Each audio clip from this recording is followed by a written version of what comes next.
ashamed of what you have done? Does he haunt you? Does he hurt? Is it too much, too bad just to let it all out? Are you there? 'Cause I like the falling apart. 'Cause sometimes it's too hard. Can't you know tonight? I like the crowds in the dark. Fell asleep like a shark. Can't you know tonight?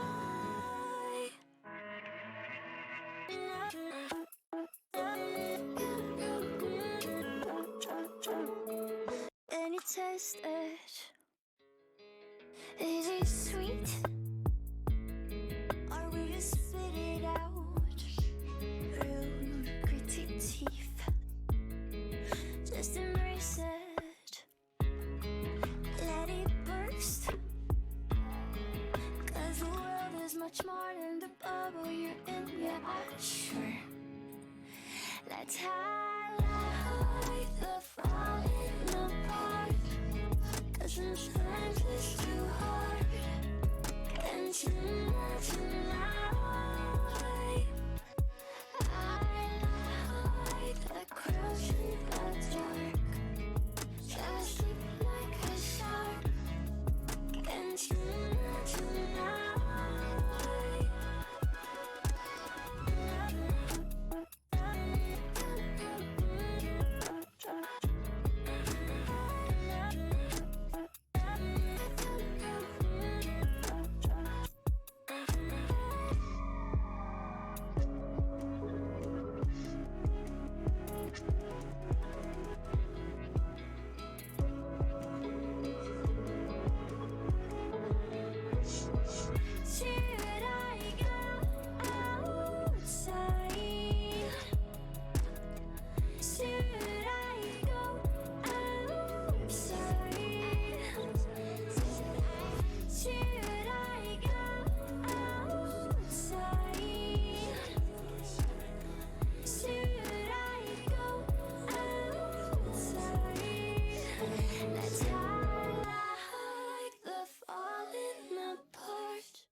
Sometimes it's too hard.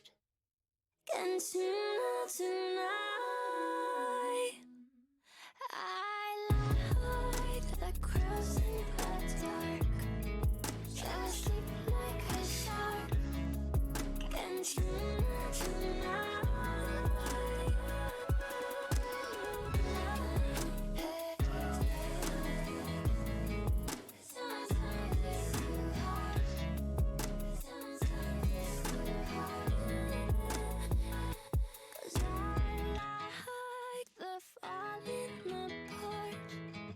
Sometimes it's too hard. Can't you know tonight?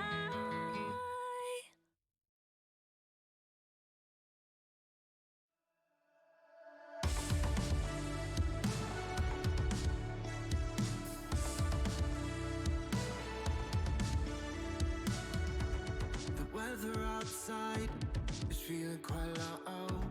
You put me apart and there's no letting go. You don't even try.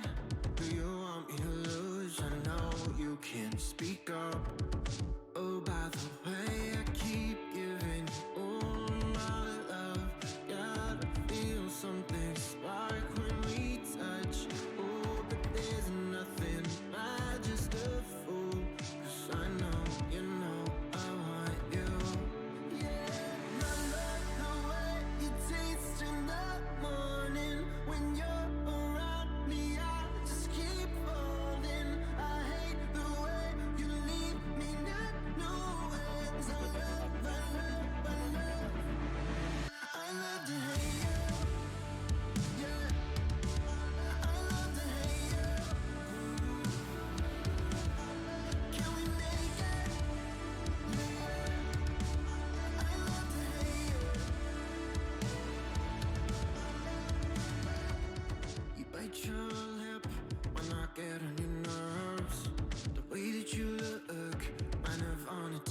shirt.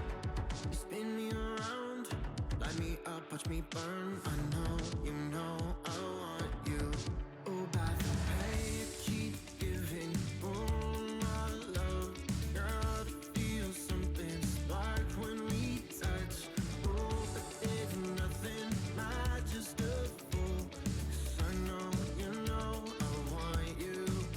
Yeah, I love the way you taste in the morning. When you're around me, I just keep falling. I hate the way you leave me not knowing. I love, I love, I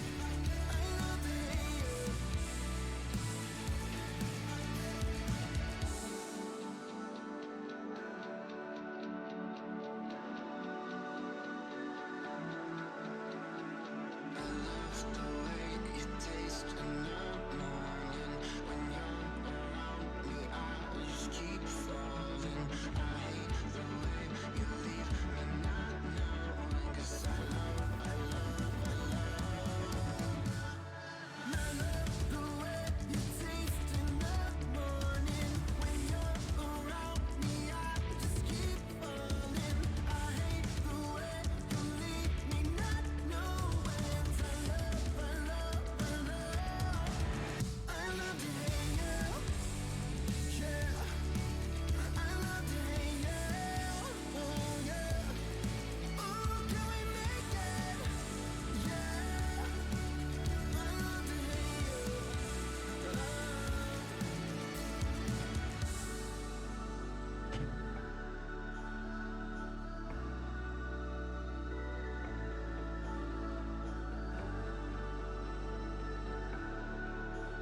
Oh, look at that.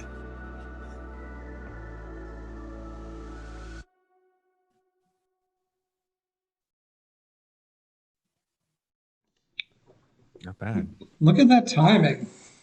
Pretty spot on. That was it was literally it's like the Twitch equivalent of when you pull up to your parking space or wherever you're going and the song just like ends perfectly there and you just like turn the key and you're just like that was awesome. You're like, I don't know. yes. You're just like you're just in your own movie feeling I don't know. It's so Like good. whatever you just overcame in that drive. I don't know. Sometimes I feel like there was a meme I saw going around this week that was like when you're driving and like remember that you're a person like because Yeah. all of a sudden you're just like you have this like realization like holy shit I'm driving right now. I don't know if It's I'm it's maybe that's like crazy. maybe I shouldn't be admitting that people aren't going to No, want to I get in the do it. car with me. I do that all the time. I do that all the time, and I get there, and I'm like, man, I didn't even think about driving here. Like, I don't know how I actually did this, but I guess that means you're good at it. You know, it means you're a good driver because you're not even, Just goes to you another don't. part of your Yeah, brain. yeah, that's it. And that's why when anything happens, like you get in a near accident or whatever, it's like your whole life is like you like are so awake and present in that moment. You're like, damn, that's the worst. That's the worst feeling ever. You're just so shook from it. Oh man, But I feel yeah, like there's some specific memories to talk about there. It sounds like in Flashdance so mentioned many. it's like when the windshield wipers hit to the beat. That's awesome. Or like Yep, I always like have wanted to blinker. be a drummer and with the blinker 100% Oh that yeah, becomes like my metronome and I'm just like I messing love that. around with it. I just love when the Short blinker blinker. or any kind of beep, the seatbelt beep, which that's not good to say, but when the seatbelt beep's going off and it's in the key, it's in the same key as the song or the same tempo. It's like I've come up with song ideas to written it to that, like with the voice memo. I'm like, dude, like I'm singing a bass line over the main melody. I was It gonna say, I was works. like, I feel like we're both just we're both making some confessions on here that maybe Yeah. we shouldn't mind being No. that I don't know if I'm thinking or present when Yeah. I'm driving, and Yeah. you don't wear your seatbelt. So Yeah. be present It's when you're great. driving, wear your seatbelt, Where's his belt? everybody. There it is. Lessons to Guys, learn. so we're here. I go by Voices Chris on here and all over social media every Wednesday. We have this is Hell Yes, Wednesday's Hell Yes, the whole thing's branded around Hell Yes, and it's all about celebrating the creative process and everybody who touches that process. On Wednesdays, we listen to unreleased demos and provide constructive criticism and celebrate new releases. And on Fridays, we interview people that I admire, and our guest tonight is actually somebody we played your music in the past when Leaves Oh, first came out. We celebrated that because I used you as an example of just like seeing something from start to completion, and okay, yeah, leaves just happened to be one of those songs. So right, yeah. I mean, you're an incredible songwriter, producer, artist, person, and Thanks. today we're going to talk about history, bands that you were part of, your solo work, TikTok, and a ton more. I just appreciate you being on. You're in New Jersey right now, right? Yeah, yeah. I'm in New Jersey in Red Bank. In Red Bank, but you're not from Red Bank. No, I'm technically from Sparta, New Jersey, like Sussex County, North Jersey. Okay. Where Yeah, and is then that in relation to like other parts of New Jersey that I might know? so Sparta is like, what's it closest to? I'm trying to think. I mean, it's literally right before New York State. Like it's the northwesternmost point basically of New Jersey. Do you know like Mountain Creek? Mountain Do you Creek, ever hear, no. or like Action Park, that famous place where Yes. like, yeah, that's what Mountain Creek is, and it's like this big ski resort. Like, so that's in Vernon, New Jersey, and it's like right next to Sparta. So like that's like probably the closest, sadly, the coolest landmark I have. But yeah, it's like 45 minutes from New York City. It's an hour and a half from where I am now, north of here. So yeah, it's pretty. New Jersey's not too crazy with that. But it's very different than where I am now. Now it's like flat and the beach is down the road. And in North Jersey, it was like silent hills and you're in the middle of the woods. It's like crazy. How often can you go to the beach, like being that far north? Um, it was like a trip. It was like a big deal to go to the beach. It was like, oh, like that's why you called it going down the shore, which was like the proof that you weren't actually from South or Central Jersey or whatever. Like, because you would say things like, we're going down the shore, and everyone would make fun of you if they were from there. And now I live here and I'm like, oh, I get that now. Like, I know what that means. I know everyone hated me driving into like being a senior in high school, like, yeah, we're here, on like a weekday or something, like skipping school or something. But yeah, it was like a big deal. So you'd go like I don't know, like every month or something like that, like like probably 3 times in the summer or something. It was like a big deal. Oh, okay. But So I grew up in South Florida, where it was like oh yeah, Christmas, New Year's, like you just kind of it didn't matter. And I yeah, was on the Gulf side, so I'm always yeah, like fascinated by like the migration patterns of people whenever yeah. they're taking that like pilgrimage to the beach and everything. But in Sparta, where you grew up, like what was the vibe like there? Was it what is it known for? Sparta was just like everyone called it like it's like a bubble. Like it was like I don't know. It was so sheltered and kind of just like no one knew about the real world. You're in the middle of like this woods, but it was like a rich area. That was the weird thing. It was like not that I was like a rich kid at all. It was just like that area has the best schools in New Jersey. So it was just like you had just like all white people. I think I had like one black kid in my entire school. It was just like that kind of craziness. And it was like you just I don't know. It was just pretty boring because all you could do was just like go in the woods. Like I like rode dirt bikes in the woods. Like it's crazy, like weird stuff that I almost forget that I did.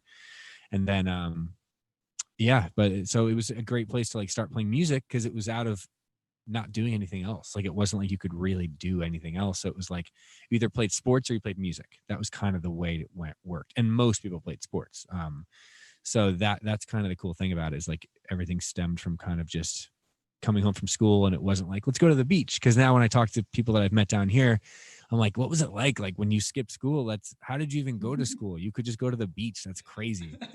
And they're like, oh yeah, no, that's why we skip school all the time, or like they were used to the beach, so it wasn't a big deal. It was just like you would ride your bike everywhere and go to the beach. Where like for me to go to band practice, living in the same town as like John, who played bass in the band, it was like a 20-minute. My mom would have to drive me like 20 minutes up. Like that's how big the town was, and that's how like mountainous it was. It was like to get somewhere was like a journey, and like to go to the movies was like 30-minute drive to a different town on the highway, and it was like weird, super weird, like not a normal like upbringing as far as like, you know, having a lot to do and walk around and just walk with your friends. You know, you had to like, there was like the Burger King was the coolest place you could go. You know what I mean? Like it's crazy. Ours was Taco Bell, so maybe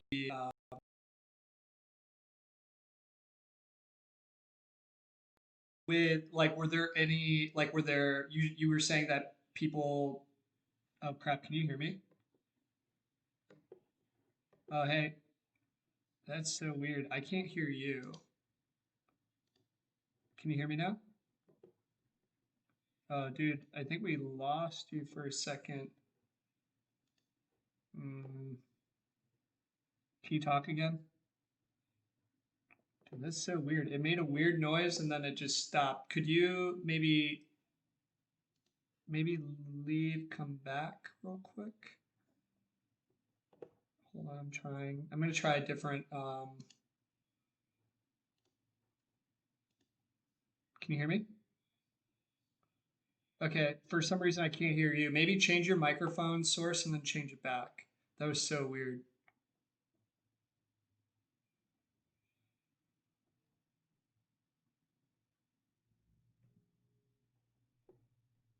We got this, guys. This is Audio 101. We got this. I wonder if I'm getting any desktop audio. Can you guys hear this?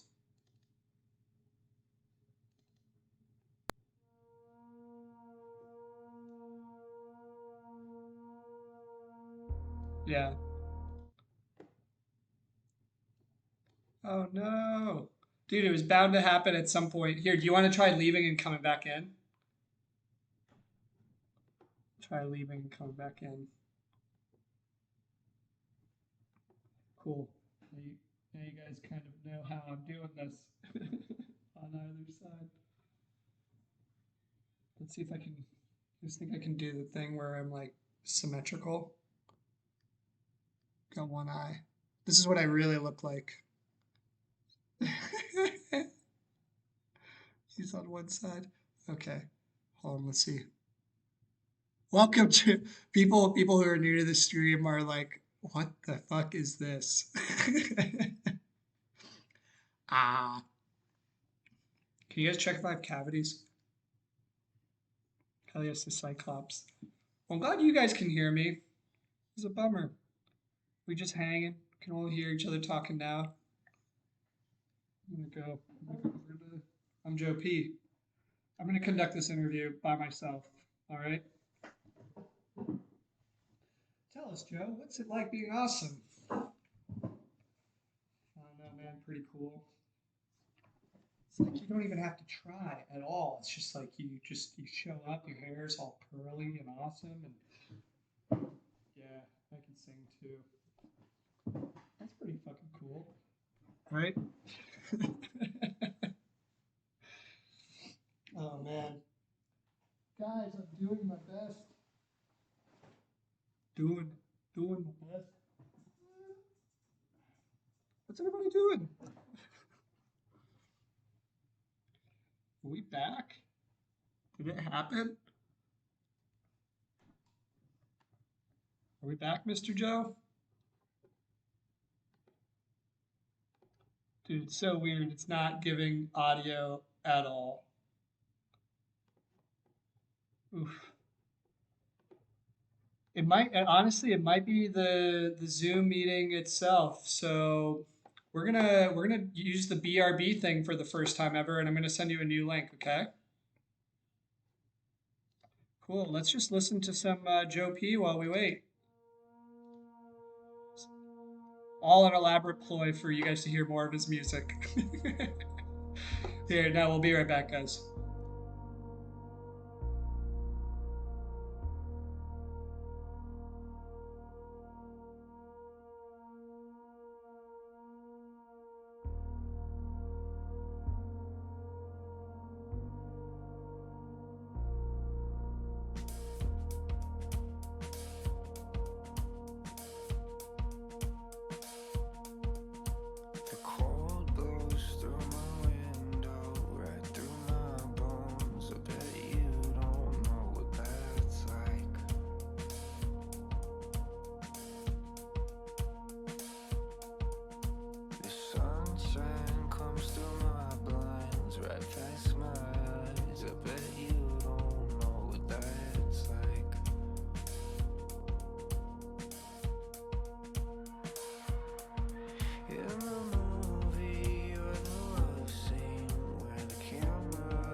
Ew.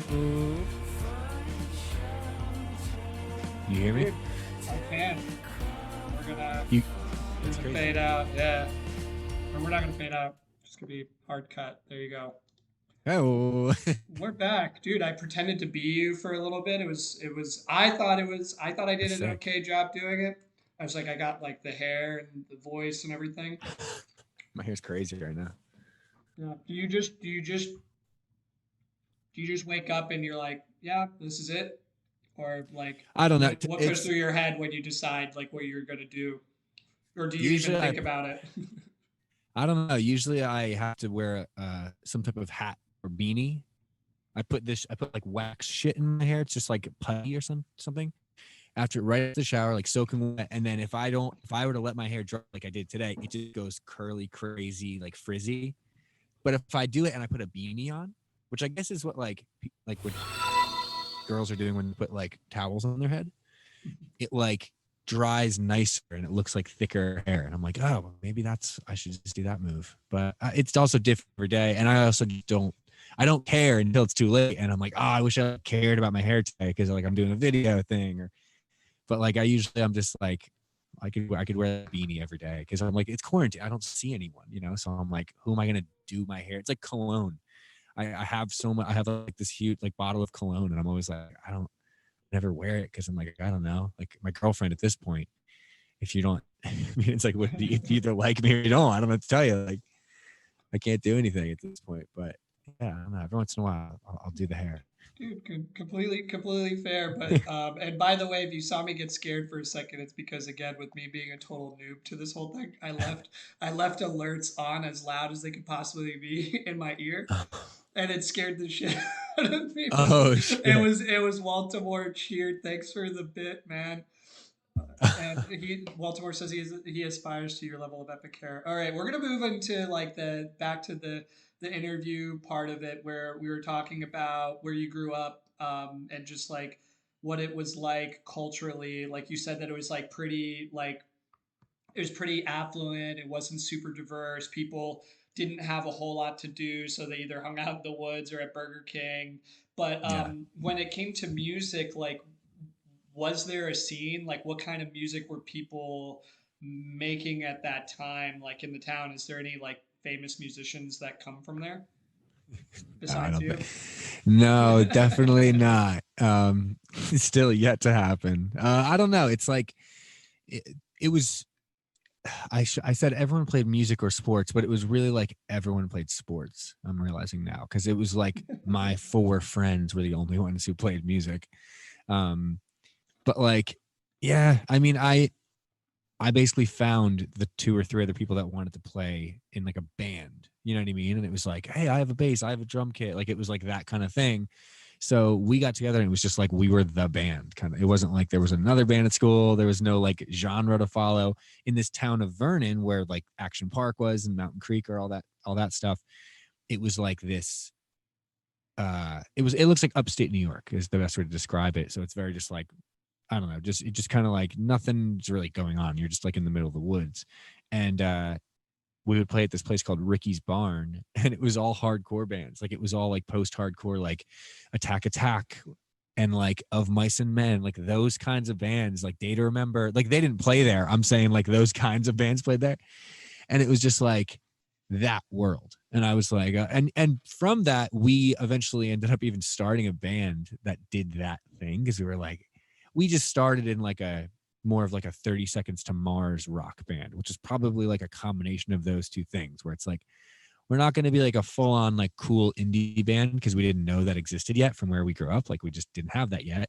But like we knew, so we did like the kind of like butt rock thing where it was like very like big songs and like like a drop D tuning and like I don't know, it was All influences of Animal by hardcore. Nickelback. Exactly that vibe. A little cooler than that. I'll give it a little more than that, but like still that would have like, at the time I remember thinking that like sounded cool or something. But it was it was pretty much that whole thing. And we were like the odd band. It was like we'd play in a lineup of bands and it was all like breakdowns and people moshing and like scary, crazy screaming shit. And then we would play and it was like I like would play like a solo on guitar, and like it was like rock music. It wasn't, but like in Asbury Park when we moved there and started playing, it was like we were the butt rock band. It was like the funniest thing how that from an hour and a half down the road it shifted from like we're like the coolest band because we're not doing the like heavy thing and like the hardcore thing where there's no songwriting necessarily. It's more just about like breakdowns and shit. Um, to like, oh, like people are playing like Fender guitars like super clean and like on the ride cymbal and like wearing like ironic clothing. And I was like, wow, I didn't know this was a thing at all. It was like I felt like I was in Brooklyn, even though I literally was down an hour down the road in New Jersey. So we learned a lot fast from that. But yeah, it was just kind of like we were just left in our own world to kind of figure everything out musically and influence each other. And I grew up listening to like classic rock, so that's just always been in my blood as far as like guitar playing. And at that point I was in a mode of like, I want to be the best guitar player ever. I cared more about like being really proficient in guitar playing and less about songwriting. It was more just like a band is cool, but people want to see me shred, right? People want to see me like play well and sing well, but it's like, no, soon you're going to learn it's like, it's about the performance and like songs have to be good. And there's so much more to it. But at that stage, it was just fun. Like literally nothing mattered.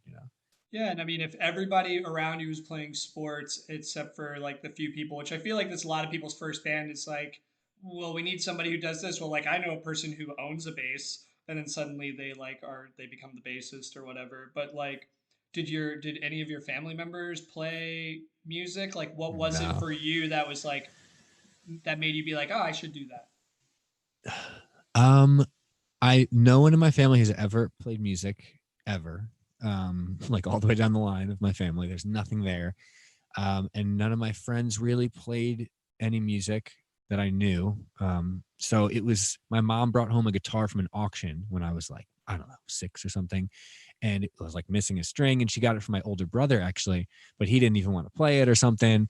And I picked it up and I guess I saw it like a toy. I was like, oh, this is cool. Like every kid knows what a guitar is. Like there's like that thing that's associated with it and rock and roll, but it was like, and up until that point, I was like making recordings of myself dancing to like NSYNC and the Backstreet Boys. Like I still loved music, but it was in a totally different way than guitar. So this thing just was like a toy, and I went in the basement and would just hit it and sing about my dog and what I did at school that day. And I didn't know what I was doing, but it was literally just a toy. I was playing a game, but I was writing a song, I guess, at the same. Like now I wish I could almost have that mentality, because that's probably like the best. Like whenever I write a good song now, I think I tap into that for a split second. Like I think that's when I hit the song idea, and it's good because I'm thinking of it like it's just fun, and I'm not trying to like chase it away and like understand it or be clever, So that moment was probably the first time I was writing something in that sense of like, I'm expressing myself with this thing. And then that turned into, I would play the guitar. I have one here. Look at that. Like I would play it with my thumb because I was too scared. I didn't know all like the shapes or anything like that. So I would actually play everything on the bottom string, and I would learn how to play like melody. So I had a sense of melody, I guess, and would play like Smoke on the Water and all that, like all that stupid shit where it was like, oh, okay. And then I finally met a friend who played guitar, but he had like taken lessons, and he was like, it was kind of like, I was like, it was like the Sandlot, and it was like I met the kid who was like the rich kid, you know what I mean? Like he was like the rich kid who like knew how to play well, had a nice guitar, his parents got him lessons and stuff.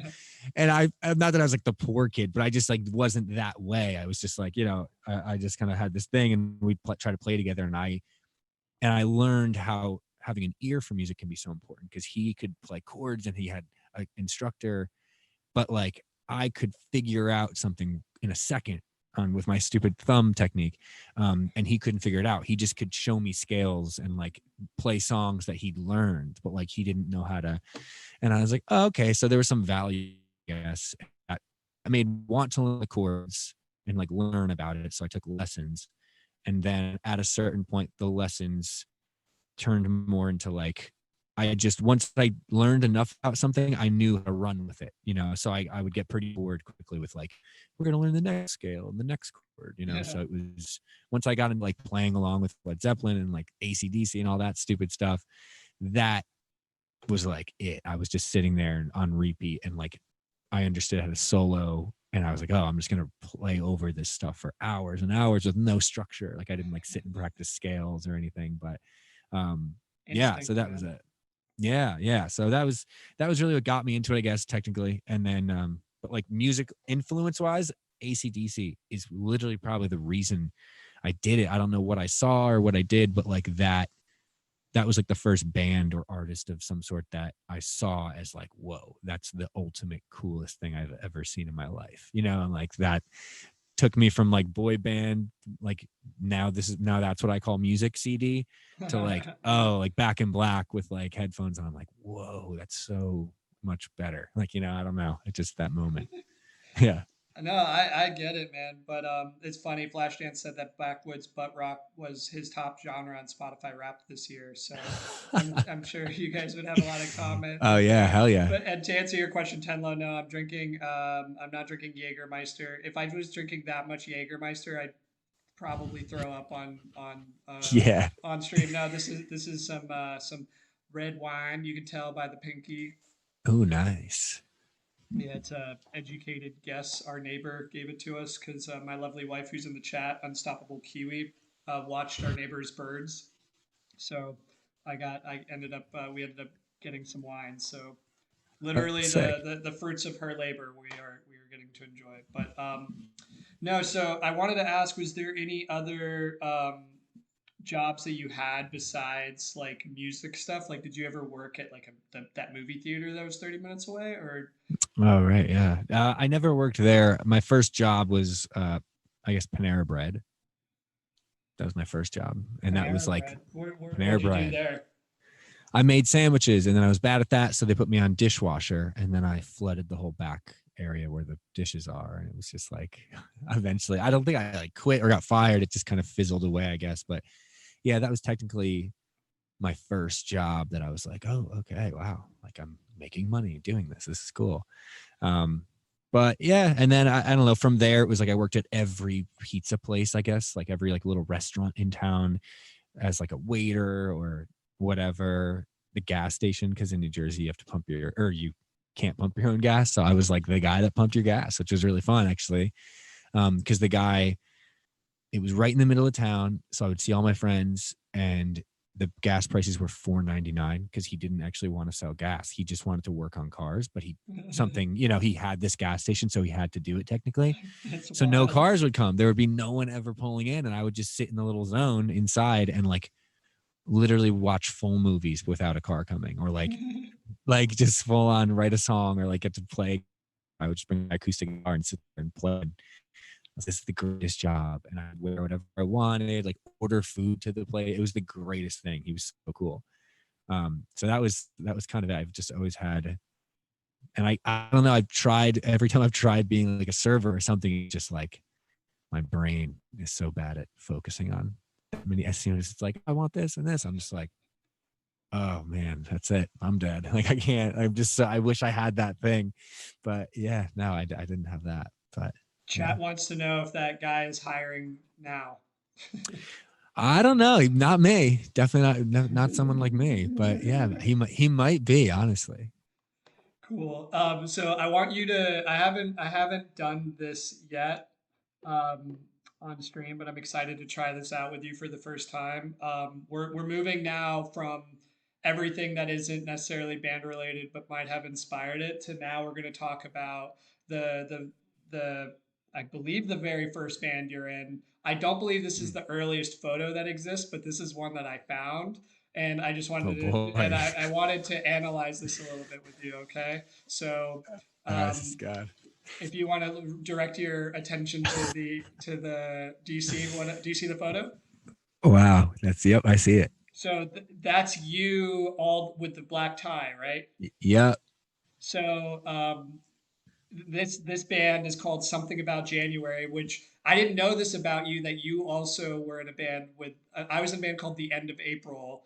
So there was like a weird season of this like Wow. there was a weird season of like months being in a band name as well as like a verb the noun kind of thing. Yes, So can yes. you tell me about this band and like your, because you guys started pretty young, right? Yeah, yeah, definitely. In that photo, I don't know. I guess it's like I was in definitely in high school, probably I don't know what year, sophomore year, freshman year, high school, something like that.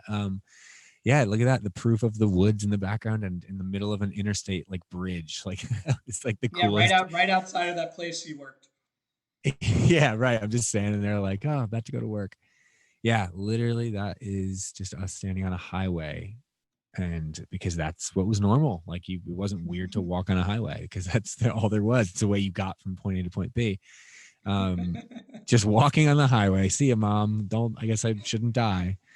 Yeah, and that was like, yeah, like the ties. Oh my god, we thought we like figured out. We were like, that's Let me sick. zoom in there. There we go. Oh yeah, We can yeah. get I'm like, all that style in there. that's No, great. it's just like this perfect balance of like you guys are like, you could be just leaving your 9 to 5 job, or I mean, Yep. clearly the guy wearing the Volcom shirt, like very much like reminds me of how many people shopped at PacSun and all those Yes. places. Yes. If you were even remotely close to a beach, even if you weren't near a beach, I feel like you still No. wore Yeah. stuff that was skate. This is like skater professional businessman skater chic is what Yeah. I feel like I call this. And then there's always got to be the one person with their that kind of gives a fuck, like the guy all the way over on this guy right here. What's his name? That's John. Who's John? Yeah. Did, Bass. did he give a shit at all, or am I reading this He right? he. I don't know how to say. I mean, he always did his own thing for sure. He would never kind of conform. Where me on the left and Joe, who I'm leaning on, we were like we always like would come up with the ideas and like try stuff, and it's like this is what we should do, and like yeah, it's just so silly. Like oh my god, but yeah, and that Volcom shirt. It was actually my shirt because the joke was always the funny part is the joke was that we were like, dude, you never look cool, and he probably looks the coolest in this picture. Like he didn't. Well, Oh, it's so because funny. you gave him your shirt, but Yeah. so we talked at like at how many were you? Was this the first band you were in, and were you just in it for a long time, or did you kind of like shuffle like? Because obviously you're at the point where you are now, but I'm just curious about like all of the the time and energy that went into getting to this point. Like, were you in other bands, or was this like kind of the thing, and you guys did this for a while? Yeah, that was like the main first band we did. But the before that, it was me and the guy all the way to the right. That's what started the whole thing. Was like I was like the only person that had this idea. His dad played music, but like I went over his house and I was friends with him years before that, just for like playing basketball or whatever. So one day I was like, oh yeah, like I play guitar and stuff now, and I would like bring my guitar over, and I was like, you should learn how to play something, and we could like make music. And so he started playing bass, and that was like how that whole thing started. And then we just slowly started putting stuff together. And Mike L, who's on the with the Volcom shirt, is the drummer, and he was we just saw him at like the 8th grade talent show or something, and he was so good. And it was like, all right, let's call him. Like it was very slow. And Joe, who I'm leaning on, was a grade older than us and like super cool, very like passive aggressive, quiet, genius guy, like engineering whiz. And like, but he played guitar also. Like he was just like this dude who was good at everything, like fastest soccer player, like so good at soccer, and like wakeboarding guy who can like do perfect backflips and all that crazy stuff. Like he just like had abs when he was like 6 years old, and they never went away. But like it was just like he's just that guy. Like, and he was just so smart. Like he went to UPenn after this, obviously, and like crazy. But yeah, and it just slowly all started coming together, and it was like we were the only 4 people kind of who played music like that. Like there was like the band, like marching band people who would like play music, but it wasn't like let's start a band. Like that thing wasn't anyone but us. So I think that was what developed a lot of our personalities as individuals too, though, because when you do something like that, it's not, I don't know, that's kind of unique in the sense of like most of school at that age or younger than that even is spent trying to fit in. Like Yeah. I think now less now than it was back then, but like everyone listened to the same music back then. Like everyone, it wasn't cool to like your own band for the most part. Like it was more like you had to like the one thing everyone was listening to, and like everyone had to wear the same like what shoes, like whatever, that wasn't so like kids. I feel like now in middle school look cooler than I do now. Like they just figure everything out so much earlier now. Like they're not gonna have these pictures to look back on that look bad because kids are already like wearing things as if they're like 30 years old and like already like I've gone through all that. I know what like looks good now. It's like, oh no, you can watch like YouTube tutorials now and like just learn everything immediately rather than go through the bullshit, So I don't know. It's just like, it was this thing I think that was nice about starting the band and being the only four guys. It was like us against the school kind of thing where it was like everyone loved it. Everyone thought we were cool just because we were in a band or whatever. But it gave this sense of like, oh, when you do your own thing, people recognize it as like, oh, I admire that. That's cool. So I think that was like a big turning point because I went from like, I want to play basketball for the rest of my life and like be in the NBA to like, that's insane. I don't want some guy yelling at me after school. Like I get to go home and like play music. I'd way rather do that. So like we started like quitting our sports teams and like slowly falling out of and like sitting at our own little table at like lunchtime. Like it was like a great feeling though of like you didn't need to be friends with everyone in school and be popular because you were like you had created your own world where none of that like applied to it. So it was like, and I think that hasn't changed where I'm just like, I like that feeling now of walking into a room full of people and it's like a bunch of dudes who like work normal jobs and like want to talk about things like that and are just wearing very like normal clothes that they all bought or whatever and don't have like much to talk about because they're all just doing something they don't necessarily are passionate about or anything. And I like the feeling of kind of being like the odd man out. As uncomfortable as it is at times, it's also kind of nice because it's like, and even I'm sure you being in the music industry, like people, like the classic like Thanksgiving conversation, people are probably like, oh, so like what do? You're not like selling, you don't like sell something to someone and they buy it and you make money. It's like there's something about music that everyone else seems to just be like, I don't get it. Like I thought it just like happened, It's just like it's like weird. Yeah, so it's just like it's an interesting thing to get into. But yeah, we were just like the only band in the middle of the woods. So this was it this configuration that became Deal Casino? Yeah, this is the exact configuration that would become that in like 2013 or whatever, when we started working down the shore, like down the shore. There we go.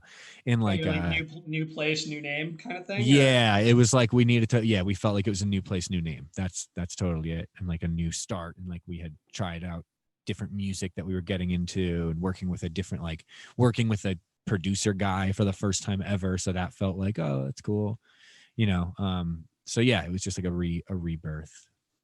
And then, I mean, obviously moving to a new place, moving from the woods, and then moving to such a legendary place as Asbury Park, like you went from being probably one of the only bands to being one of many bands in a scene. Yeah, yeah. Can you sort of just talk about what the scene looked like at that time? Because obviously it was looking different than all of the times that came before it, whether you're talking about like Bruce or any of the other legendary shows and people who've like come up in that scene. Would love to know just sort of what the vibe was when you guys moved there. What year was it? I guess moving there, I guess it was like the end of 2013, or it was something like that. I guess, yeah, it was 2013 September, I want to say. And it was great. It was just like we moved to Belmar first. That was like the first spot because it was like I went to Berklee College of Music for the first year of college. And then I was like, all right, this is like $1 million. And I was really discovering that like I don't want to learn how to be the best guitar player anymore. I want to write songs. You know, I was like skipping classes to make demos. So I was basically paying like however many, you know, thousands of dollars it is to go I was gonna there. say, I was like, I don't think it's millions, but No, but like but it probably feels like that when for what I you're was first going doing, there. Yeah. yeah, for what I was getting out of it, it was like, this is silly. Like I basically paid this money so that I could, it would be cheaper to go start renting apartments and making demos on a laptop, because that's what I was doing. I was skipping the classes to stay, like they give you a laptop and they give you like an interface and like everything you need to like work GarageBand and Logic. And then I never messed with that before. So I was like, oh, I didn't know that. So it was like I had to go all the way there and pay that money to learn that, basically, for them to give me a laptop and me realize, oh, I just want to sit in a room and make demos and like make recordings and write songs. And, you know, so it was, but it was great. I would never regret going there, because it was just like, I learned a lot about like, oh, there's people that are so good at playing their instrument that like that angle isn't, I lost my interest because I saw people that were so good that I was like, oh, I don't, it was the same feeling I had when I was at college, and like when I eventually dropped out of college, the same feeling of like seeing people who were also walking around campus going to their classes for like, you know, whatever class was next. I used to think like, best case scenario, I'm going to be as good as that person. Like if they get an A, I'm going to get an A, or an, you know, I can't beat them. It's, you know, if everyone has a certain threshold when you go somewhere like that. So with music, I didn't think that was the case until I went there, and it was like, oh man, that person is so good. I could work forever and never even be that good. But even if I was, that guy's already doing it. So what's the point? So yeah, I started doing that, and I went to William Patterson in Wayne, New Jersey, for another year, and halfway through there I commuted. So like my parents probably were slowly seeing me like get out of college. I'm like slowly staying home, you know. Geographically speaking, too. Yes, literally geographically, and like I'm gonna commute, you know. It was like just more and more. And then that third year where it was time to sign up again, it was like, all right, go sign up for another year of classes, or like start going for something. And I decided like, all right, mom, dad, I'm gonna like, I found an apartment on Craigslist in Belmar, New Jersey, and like I called John, the guy that was on the right in that photo, and he was in the same predicament as me, where he like was just going to community college, like working at ShopRite or something.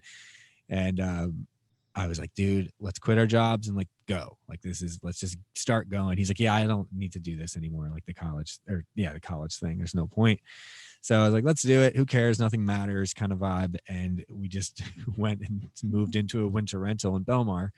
And it was like the greatest feeling in the world. Cause again, it was like another layer of like, oh, no, everyone that we know is in college. Like you'd go on Facebook or whatever and Instagram, and you'd see everyone, all their photos of them at college. And we were just like moving our shit into this like back house in Belmar. I was like, and it was at this point we were so comfortable at that vibe and that feeling that we were like, this is the best. Like we're doing the right thing because no one else is doing this. So let's keep going, you know? And so we, you know, in moving there, it was just us two, and we saw it as like, we'll go down there and start like setting up shop kind of thing. Like we'll start the process of moving there, because we're not going to afford to move to New York City to start being a band. We'll move here. It's like the best kind of case scenario. And Joe Cowell, the guy who was a grade above me, who I'm leaning on in that photo, was at UPenn for material science and engineering. And it was like, you kind of have to finish that, because that's like a real, like you could, that's great. Like you maybe do that. And he was so close, and he was like, all right. And he was coming there every weekend, and like his grades started getting shitty. So it was just like, you know, everyone was slowly working their way there. And then eventually when they were ready to go, we all moved into Asbury Park a year later. Like we all actually moved into a big house in Asbury Park right on the beach that like next year. And then that was like the start of the whole thing. And we just started meeting bands, and there's so many venues in Asbury Park. It's crazy. You could play somewhere every night. And yeah, we just met a lot of other bands, and that was like a nice feeling of like, oh, cool. This is like where all the other bands that were in their high school ended up. Like, this is cool.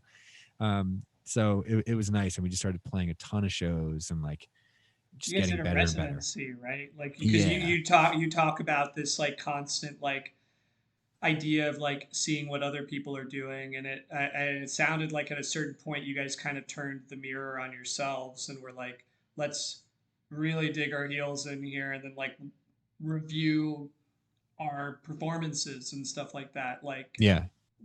what made you do that? Was it just is that just how you were, or was it somebody else's idea, or what was that about? Yeah, we had basically had a guy who owned a studio in Asbury Park. He was opening a studio, and we met him through playing some type of contest to play Bamboozle, like called the Break Contest, which was like one of those contests that like you basically have to sell tickets and like it's a scam and it's awful. But we met him through that, and he was like opening this big studio in Asbury, and like that was part of the reason we moved there. Like we knew this guy who was like going to be a, you know, like art like mentor and like help us a little, and he kind of had like all the connections because he'd lived in the town forever, and he got us this residency at this place called the Saint in Asbury Park, and that's where we just started playing. And it was like, yeah, you guys could just work out everything there, and we were such like a band where it was like we really played. It wasn't like a backing track thing. Like we didn't play to a click at all. It was very like loose, and like we grew up playing together, so it made sense to do it that way. And that's how we were going to thrive as far as like growing. You know, we were going to grow by playing live. So we would just do that, played every Sunday at the Saint, and it was just like usually there was no one there, but it was like that was also nice, like getting that like humility of like you're going to play on a stage for one drunk guy and like the bartender, and it's like that's a real feeling, and it sucks, and now you have to do it every Sunday, you know. So it was like, because you always had the thing of like maybe there's gonna be a million people there like, and then we'd always pull up and there's no one there. But that was a nice thing to learn, and you'd always, to not get bored, it was like change it up every week, you know, like and even if we were comfortable with something, it was like, all right, now we can't do it, we have to change that, and like let's try the second arrangement of that song even though you don't have lyrics yet. So like it got you very loose. It's a very, you kind of like put yourself through every scenario so that when the real show happens, you can use that tool of like, oh, I've done this before. And you won't even know you would have done it, but like you're ready for it because you've just played so much and you're just, you know, you're on autopilot. Dude, that's wild, and it's funny because um, the little amount of touring that I did, I'll always remember going to the Saint, and I was actually like tour managing at the time. And does Scott still like book that whole thing? Yeah. Yeah. Yeah, I mean, he was really great to us. And then I met an engineer who was running front of house in a sheet. Do you know the sheet? Oh yeah. Yeah, definitely. So, and it's funny because the last tour I ever did was 2013. So Wow. that's just like wild, kind of putting us in the Crazy. same place. And it was like Yeah. for next to no one, but it didn't. We all went to Johnny Mac's afterwards, and like Yeah. Yeah. Right across I the street. It's awesome. I, fresh out of college, like going on a tour, not sure what the fuck is going to happen next for me, like knowing that there's a place on earth that every every beer that you got a free personal pizza, The like best. made me feel like at peace. It was just like this whole, I don't know. It's great. What were the places you guys like went to when you were done with shows and stuff? Like, are there any sort of like if you're in Asbury Park, like anybody who's in the chat that might visit there at some point, like that they gotta Yeah. check out. The Saint, it's funny. The Saint is like the one venue that's in not a bad area, but like it's on Main Street and it's towards the railroad tracks, like towards the west side. And like everything on the other side of the railroad tracks is like Stone Pony, Wonder Bar, the ocean, the beach, like nice things. Like there's nothing can go wrong. So the Saint was kind of like you're in the middle, you're kind of stranded out on Main Street, and like Johnny Mac's is probably the closest place to go to for sure because it's literally you could walk there in a second. It's Yeah. on the opposite side of the street. Like that's it.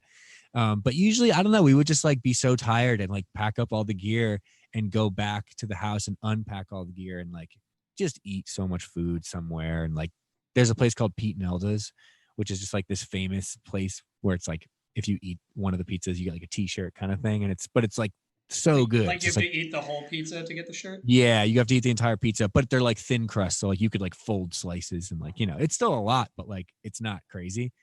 Um, and yeah, it was just like you could just do that. And our house was so cool. It was such a perfect band house. It was like big, and like there was this closet for our gear. And at that time, it was like you didn't really care about having nice shit. So like, you know, the like big 8x10, like the big bass cabinet for the bass guitar, all those, that thing was like the TV stand. Like it was just like a movie where it was like it was a mess, but it was like perfect. So we would just go back there and invite everyone there, because that was our way of like meeting people in the town. It was like, all right, we have like the band house and it's on the beach almost. Like everyone just go there. So we met so many people by just kind of having a party every Sunday night. Weird, but like in Asbury Park, no one has like regular jobs in Asbury Park. So Sunday night is like Friday night, you know, like no one has work till 3:30 on Tuesday because they're all servers or like bartenders. So we would just kind of have our own parties, honestly, because by the time we got the gear back and like lugged it all back in and all that stuff, it was like, all right, let's just chill here, you know. But yeah, I mean, it's just such a great town to just walk around and do anything you want. Like you can find something to do so easily by just kind of just walking around and doing your thing. Yeah. But like you can also just sit on the beach and like do nothing. That's what's great about it here is like you can just walk on the boardwalk and it feels like you're in like a movie. People would die to be walking where you're walking because it's like there's the ocean, you know. But you take it for granted eventually, you know, and it's just like a place you live and you're like, oh yeah, the beach is there. I haven't been to the beach in like forever. Like I only went twice this summer, you know. It's like it does that. But yeah, it was just there were so many venues. It was the greatest thing was like you could play a show and go watch a show because it was like you might have played a little earlier or whatever. And there's all these places on the boardwalk to just walk in and there's so many bands playing. It was just like it's kind of like a miniature Nashville in that way.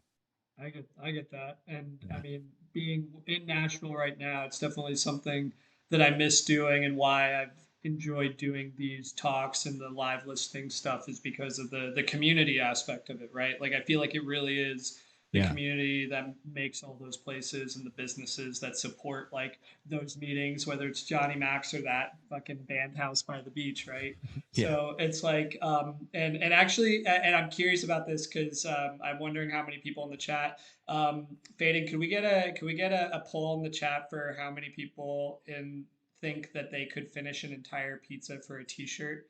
I would like to know that while we Yeah. And continue. I would equate it with because you have to reference basically like a normal pizza. I would compare it to like eating probably 6 slices of regular standard pizza.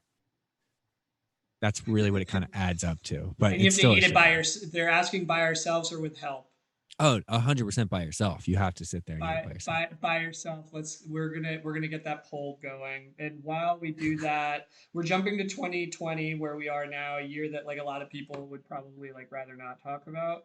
But the band that we've been talking about ended up like ending on good terms, and then you were sort of like left to like, for lack of a better word, or maybe there is a better word, to start over, and maybe you'd see it differently. But like Yeah, sort of. some of us, I know I would have definitely thought about it, like would have possibly just like given up like having put that much effort into something for so long. Yeah. And I'm just fascinated by like, again, like what made you just be like, yeah, what made you say, like what made you stick with it, you know? I guess I don't know. I mean, it's just like nothing has changed since the first day I ever played that shitty broken guitar. Like I always am just doing that same thing, and it always just is like you kind of just look up and you're still doing it. You look up and you're like, oh, I'm still working on music. I'm still writing a song. I'm still so interested in watching an interview of Lou Reed on YouTube until 4 a.m. Like, what am I doing? You know, like you don't know you're doing it though. You just love it. And for me, it was like, oh shit, like panicking. Like this is, you know, and I started the band when I was in like whatever, 8th grade, whatever. And it was like, so I was like I saw it, the vision of it, whatever. It becomes a part of your identity. Yeah. And like my own dream or whatever you want to call it was like, oh, this is weird. Like this can't be it can't be real now because it's like I saw it, I envisioned it this way. But you know, that's like a good kind of representation of what happened this year, as far as like no one saw their 2020 like that year happening this way, you know, and you couldn't have predicted it, you know, like even when it started happening, you thought it was going to be like a month long, not even, or something, you know, and now it's like I have lost track because it's just so out of hand. But it was just an eye-opening thing of like, oh no, okay, this is crazy. And then the next day after like it was fully like broken up, the band, whatever, I was like, oh, like a rush of like, this is good. came in, which I didn't expect, and I wasn't forcing. It was just like, oh, all right, like you're kind of on your own here, like you're forced to like figure it out. But that felt nice in the sense that I like having my own time to think things through and figure things out. And now it's like, well, that's all you have to do now. Like that's literally, you have no choice but to be alone and think of what you want to do and how you want to do it. So yeah, it was just a kind of no brainer in a lot of ways, as far as like, keep doing this. The world kind of being on hold right now made it a little easier to do, and less stressful, I think, in the sense that like you don't feel, because if I was going on my phone right now in a band or just bands, I'd be on tour and just like playing show and doing shit, I'd be like, damn, like I feel like I'm not doing anything. Like I don't have a band anymore. I can't go play a show. I can't do these things that I've done. I've been doing it or whatever. So it's like, it kind of just made me. It's nice to not see that. Like everyone's on the same level playing field, and it's like, all right, this is the perfect way to restart, because it's like everyone's restarting. Yeah, I mean but it's still like props to you again for doing it, but then also just like continuing to just show your commitment to just to music in general. Like, because I feel like it's easy to love something like when things are going well, but for like Yeah. things to fall apart like that, and Yeah. for you to still have the like desire to push forward. I feel like that's a great example for like not only for music but for just like in life with things that you love, people that you love, that like you love something when like you're willing to go through that like really fucking that hard Yeah. shit, and if there's Yeah. anything that 2020 is teaching us is like that lesson. So Yeah. before we dive more into your project, I mean, do you mind if I play something that some people on here might have already heard but might not have seen the music video for one of Yeah. my favorite songs of yours? Sure. Yeah. Yeah. Go for it. I've like I feel like I've like bugged all of my friends with this song at this point to death That's about it. funny. But we're gonna listen to a little bit of Leaves with Joe here. We'll just do verse chorus of it, and then we'll come back here in a second. I'm loving this new like found um, ability to do this on my OBS That's stuff. great. So I appreciate everybody indulging me a bit here. All right, let's listen to Leaves. We could, and you and I can still talk if you want to point anything out as we're going through it. Cool.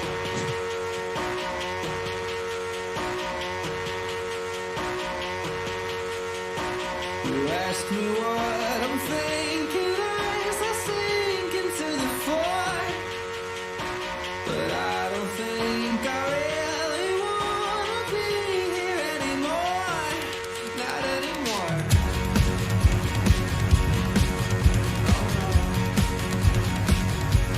Hold my breath for one more year, just waiting here for you.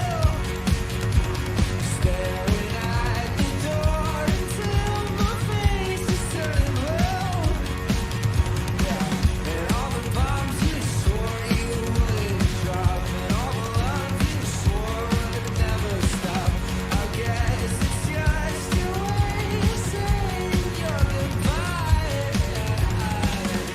The sun is up, but you're not shining. I let you in, I left to lose. I wash my hands with dirty water.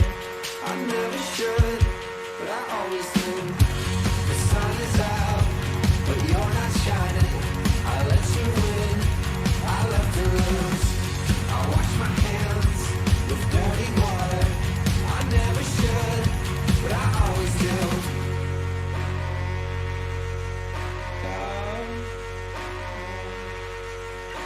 Rhyming all my So where did all of this footage come from? Like, where did the idea for the like? Obviously, there's like quarantine limitations Yeah. at play here.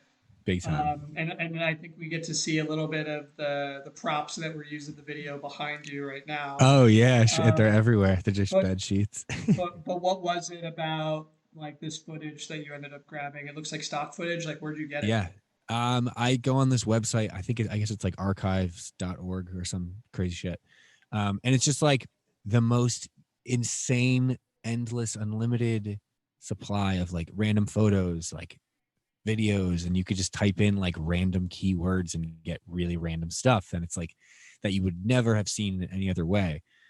So I don't know. I don't know what I typed in. You can narrow it down to like the year.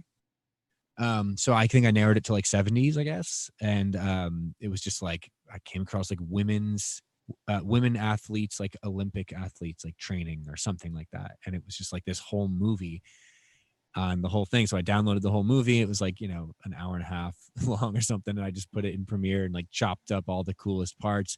And it's crazy because the way the movie is edited, or the whatever it is, documentary, is like perfect with the song. So I started being like, oh, this is great. It started literally with slow motion shots of them like getting, each kind of category, like each person, and them like running in slow motion, like about to do the thing they were going to do. So like the pole vaulter's running with the pole, and like that person's like getting ready to run but not running yet. And then when the song kicked in, because the song kind of starts like that, there's no bass, there's no drums yet, and then everything kicks in, and it's like, oh, now you can go to all the shots of them like running, the pole vaulter like jumping, and I was like, oh, this is kind of just happening perfectly. So I just let the video, how it's already edited, kind of play out and just cut in other shit. I was like, all right, I got to do something else. I'll cut in with it. I don't have like a video person to do videos really, so I was like, I just handed my girlfriend my iPhone, and I was like, let's go play basketball, and you could film me doing that. I was gonna say this is my favorite part right here. Is that Oh, like yeah. how many times did it take you to get this? It was a shot? lot. It was, or maybe that might have been like the first one, and then I kept trying to do it, and I could never do it again. So I was like, all right, let's leave it. No, wait, that was you're saying that was your first shot? That might have been like first or second shot, yeah, because it was one of those things where if I kept trying to do it, I would have never got it. But yeah, no, the thing was, we did a lot of behind the back, like looking at the camera shots I kept trying to do, and it never worked. I was so bad. And we spent hours just sitting there until I got one. And then I think I got one and it didn't look cool. I got it and I put it in Premiere and tried to, oh, wait, there it is. Yeah. Oh, and the funniest part, yeah, the best one was that one because I missed. And I was like, that fit the video better than if I made it. So we What could have just done that. this part coming like right here? It just played on, it just played before on Twitch. It was a little bit back. I tried to reverse it. Damn it!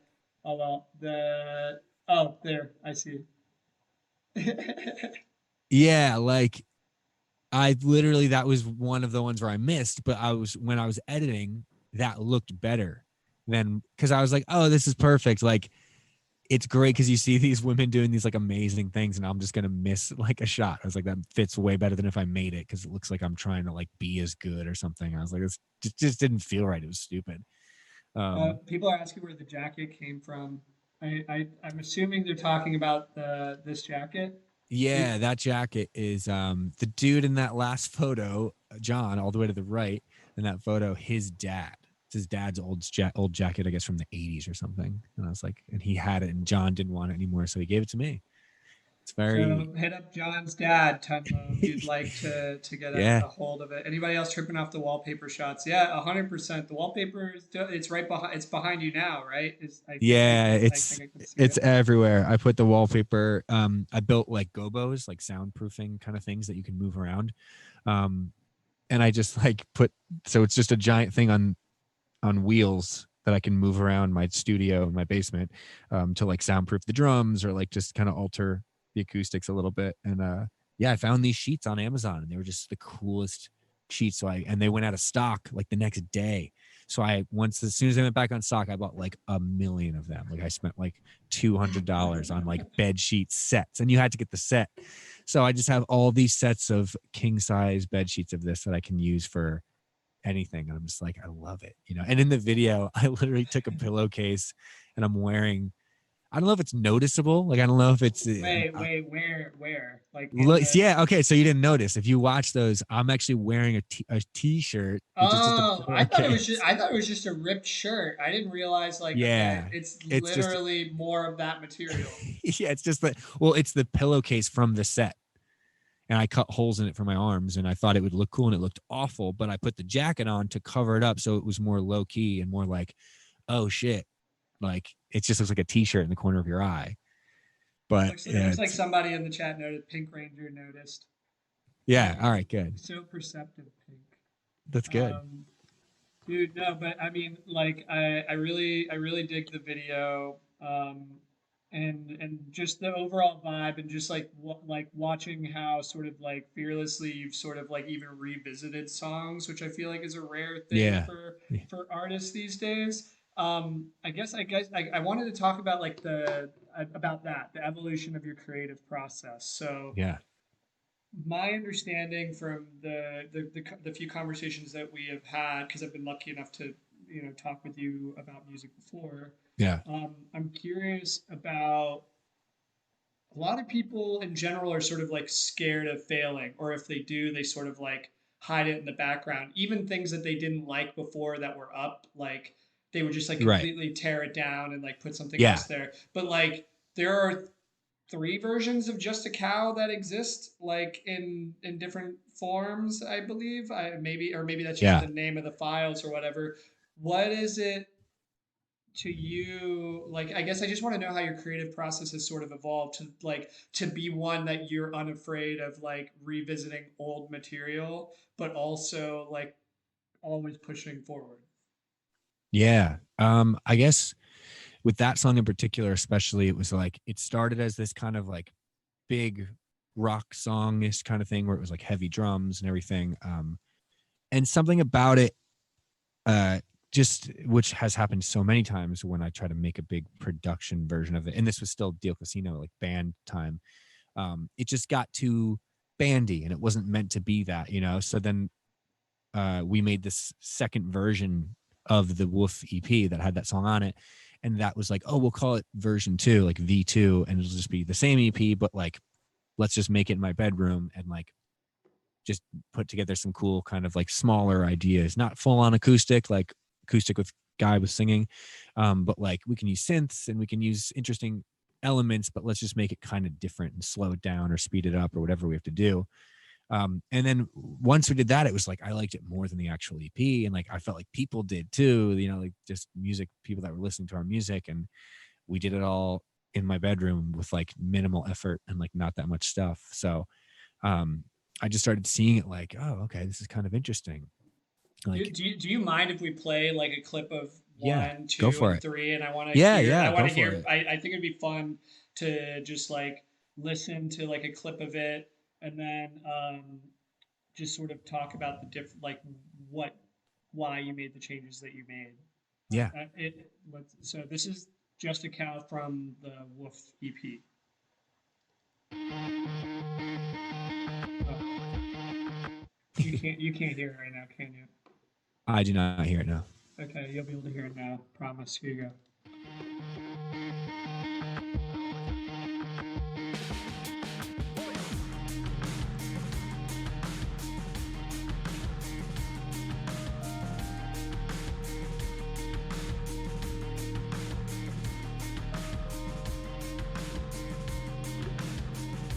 So this is it. No one lives past 23. In a few years' time, I'll be past my prime with a belly going under me. So this is it. Still playing shows at the art club.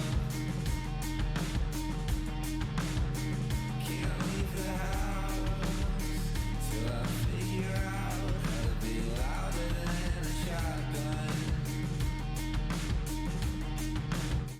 I think if we play a minute of each one, that should be about right, Oh yeah, right? that's totally. Yeah. So that was the original iteration of it. I love Yeah. the repetitiveness, right, of either the guitar or synth. I don't know what that is that's playing. Yeah. It's sort Yeah. of just like almost like drony in the background. Yeah. Yeah. What is that? It's some type of synth. I just don't remember how I made it. Probably, oh, it was like a modular synth, I guess. Something I patched together, and it was like, oh, that's a cool sound. Like that's usually how I write a song. Is like one element comes out and it's inspiring, and I'm like, ooh, this would be the drum beat that wants to go with it. And then I just sit there and I looped that song. I think for like 4 hours one day, just sit down, and that's how I got all the lyrics to it. I just hit record, sing a bunch of shit to a microphone like this, nothing fancy, and then literally just listen to what I did and write down the best shit, and it was kind of just like, oh, that works, and put together the song that way. Yeah, that's and that song was very different from any other song I made, because it was like, it just wasn't, it was verse, chorus, but it was like talky, and like the lyrics aren't like, I don't know, they're kind of matter of fact in a lot of ways, and like hyper honest, and it's not, it's like almost like Front Bottoms kind of esque, where it's like this like very down to earth kind of approach to it. Totally. Like it definitely gives me sort of like help vibes in that way, but maybe like Yeah. even less structured than that. So Yeah. let's go into V2 and talk about the changes that you had made Yeah. and why you made them. Sure. This is V2. This is all public, by the way, guys, so you could actually listen to the whole thing whenever you'd like.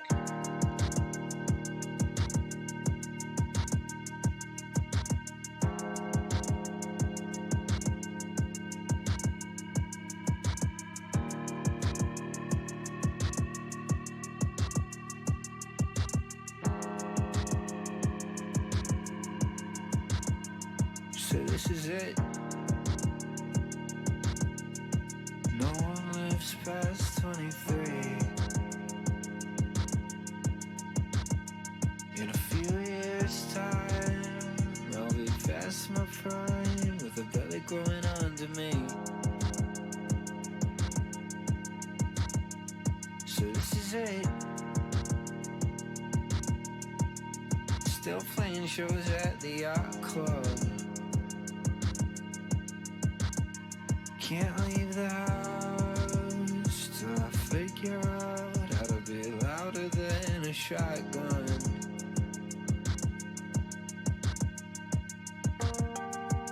I bark, but I'm just a cow.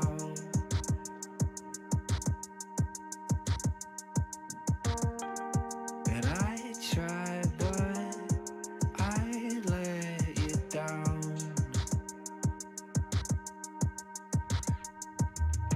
Woof. I just wanted to wait for the woof. That was just selfish. Yeah, you gotta thing. wait for the hoof. Gotta wait for the woof. But Yeah. so that song, you stripped it back quite a bit, and it brought Yeah. the vocals front and center. But what other things am I not pointing out that were like a big deal for you in version 2? So yeah, it was just like I started becoming obsessed with dryness in recordings. And I still am. I still think it's the coolest thing. It's like my favorite record of all time is Kid A by Radiohead, and there's something obsessed with just like the you could have a lot going on or a little bit, doesn't really matter, but like that vocal being super dry just feels how it does right now, like talking. Like, this is my favorite sounding, like very radio kind of vocal. It's just like, it's nice. Like, I used to be obsessed with like very reverby kind of big delays and stuff, and then that, because I think like that it covered up my voice a lot. But then once I got more comfortable with it, I liked the dryness, because it really it's more naked than even I felt like the original one was the naked thing. I was like, oh, this is just like the lyrics are enough to do it. But this was like, oh, now it's really apparent what's being said, and like it's very clear. All you're focused on are the lyrics. There's nothing else really going on besides the drum beat, which is like quiet, and then a Rhodes electric keyboard to kind of just like move it along. And that was the thing, the Rhodes keyboard translating the like drone and bass line and all that shit that was happening in the other version into like one just like It became chord. like a pad. Yeah, that was there was just it was just a pad basically, because the reason the V2 EP came about was me and Joe C had to do a video for some, I forget what it was. It was like a So Far Sounds type thing, I think, like a live stream or something, and we had to come up with a way to play all the songs live. And a lot of the recording is actually that recording. Like I might have like, we might have like redone one thing here, but like a lot of it is just like, oh, like that's the take where we were just playing live in the live stream because we recorded everything. And so it sounds very much like two people playing it, because it was designed to be that way, where it was like, all right, he had like a volume pedal to work his drone on his synth, but he was playing guitar too. The drum machine obviously just goes, and then I was playing the Rhodes and singing at the same time. So it's nice because it has that like acoustic version where it feels very like unplugged in a way. Yeah. But there's still production happening for sure. There's still like it's if that was the first version to go out, you could consider that like, oh, that's a production. It's like a Mute Math song or something. Like it doesn't sound like underplayed. It's just once you know the other one, you hear it just kind of calm down a bit. Yeah, which I mean, that's why I think it's so interesting that you kind of went like it was that drastic of a change. And then I want to play V3 Yeah. to give people just another idea of like what we're talking about because I really feel like it's awesome that there's actually this song to kind of like point out that like exact like sort of like make the point about evolution. And I think Yeah. you're saying a lot of things that pertain to this song but are also often true about our processes in general when we start to like I realize that identity isn't only about like the words that you say and the perspective, but how you choose to use them and all Yeah. of the other tools that you have. So let's listen to V3 and dive more into that. This is V3 of Just a Cow. Right away, I love the panning. Oh yeah, yeah.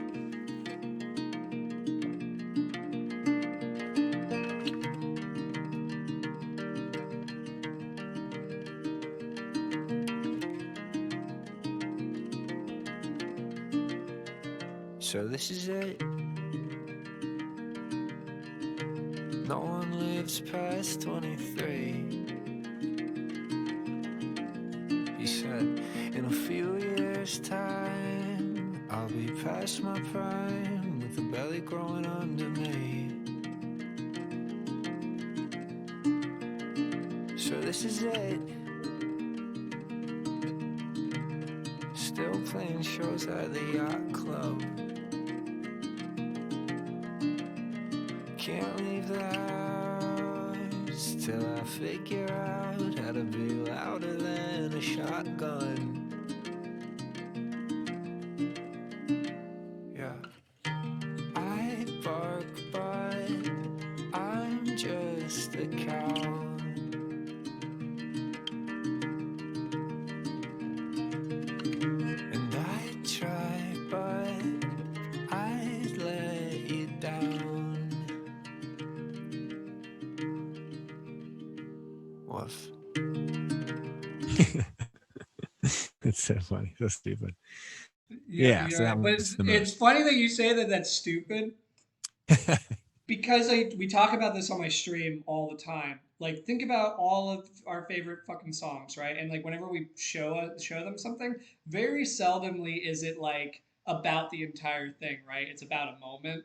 It's usually like Yeah, yeah, yeah. just wait until it's Yeah. brought down or You're right, whatever. right, For right. that Yeah. song, I promise you, almost every time somebody who's listening to it, they're like, this. And then when Wolf comes up, they're like, yeah, I fuck with the song. Yeah, right. Like, oh, he really just did that. All right, I guess you can just do that if you want. Yeah, I Yeah, love, but it's it just funny. but when you strip it all back, the Wolf became more effective almost as Yeah, like time that's went true. on because it's like you're not It's hiding funny. behind anything, and then suddenly it's Yeah. only about the lyric. I Yes. bark, but I'm just a cow. And then Right. to like sort of like have this like to me how I picture it is this sort of like it's like a rebellious sort of like moment in the song where it's like I would Yeah. do that if I wasn't this, and then you do it because Yes. you're like fuck it, like That's cool. That's actually really interesting. I never thought of it that way, but you're right. It is like rebellious. I never thought of, but it must be. Yeah, because I never thought about the fact that like a lot of times I'll do that where I'll write something and put it out, whatever, and then once I listen to it or someone brings something up, I realize like, oh, that doesn't make sense because I just said I couldn't do it, But yeah. like I couldn't bark. What do you mean? Like I'm a cat or whatever. But it's I guess in a way, yeah, it was just like it's like I still did it in the song in a way, and the way it's said is in this almost like fuck it kind of way. Like it's very like like that's the thing. But it's all you're also kind of like it's this sad thing of like, oh, I would change or I would do something. I'd be this person if you want to turn it into that like very very kind of like immediately change into a different person if I could, but like you are who you are kind of thing, very simply put. But yeah, I guess the little woof being said is kind of like, oh, all right, you can kind of do it. Well, Flashdance says that it's the Joe P version of DMX. So hopefully you consider that to Dude, be how did I high not think of praise that? because I consider it to be high praise. But like I guess like Yeah. was V would you consider V3 just simply like the acoustic version, or do you consider it like I feel like you would have said that it was just an acoustic version. I don't even want to Yeah. say just an acoustic version, but like, or do you consider that to be its most like current pure form right now?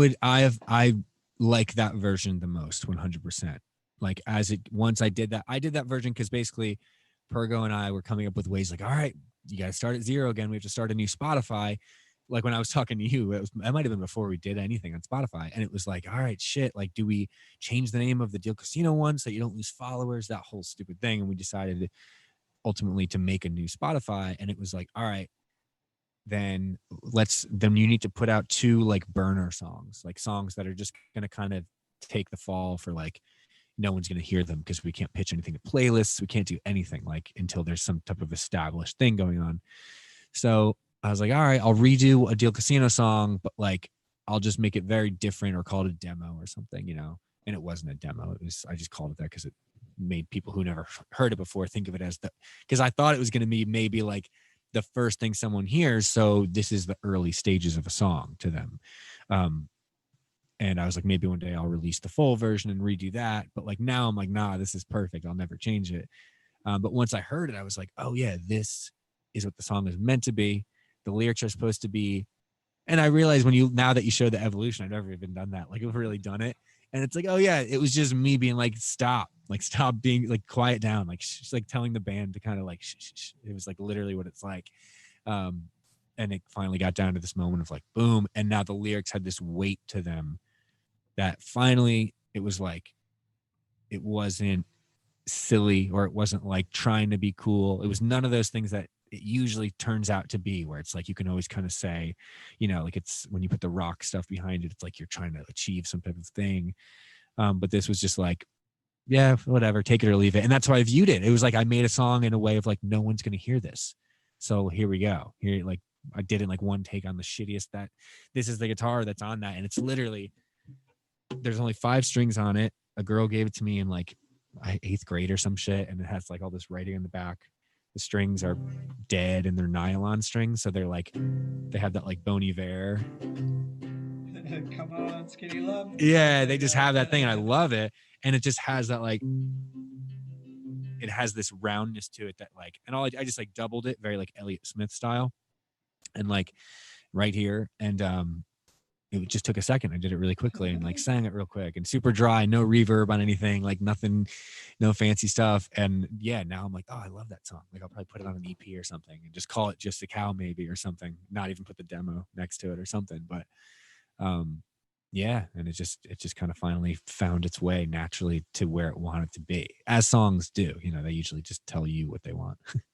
Yeah, but I mean, but what's funny is like something that seems like common sense, especially in hindsight, is is not so like easy to catch at first, right? Because like to try to get that feeling and you want it to feel heavy, sometimes the instinct is like put everything on it, you know? And sometimes that is the answer, right? Yeah, yeah, But it's just cool that you've allowed that you took the time to listen to your own song yeah, and sort of like separated yourself from it yeah, and took the time to like read. It's just not something you see often, and I hope that people who are watching right now and listening to like can are appreciating that as much as I do, because I feel like people used to do that a lot more. You know, I feel like people, yeah, because like back then when you did it out of, you had to revisit it out of necessity, right? Because you were yeah, either re-recording for this new project, or you were on a new record and you had a song that was working or whatever and you had to redo it, or like you yeah, literally only had that one time to cut it and technology had changed ever so slightly that you should consider doing it again. Like right, there were all these number of reasons that people recreated it, but the fact that you did it to sort of hear the song out yeah, is a special thing. And I just want you to know that that like really like gets me excited about um, it just it reminds me about like what's so exciting about the creative process.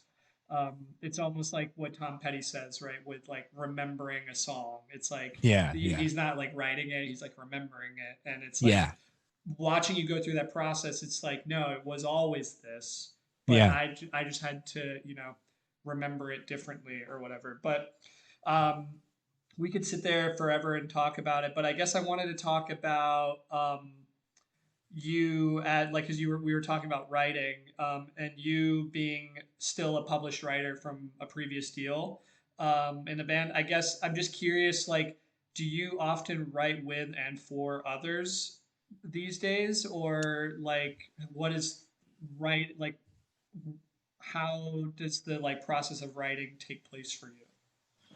I've tried to do things like that here and there, and I don't know. I honestly I don't know how people do it. I don't know how people sit in a room with other people, one other person, two other people, whatever it is, because there's something about it that I mean, I feel like the only way to do that is you have to be so comfortable with the person.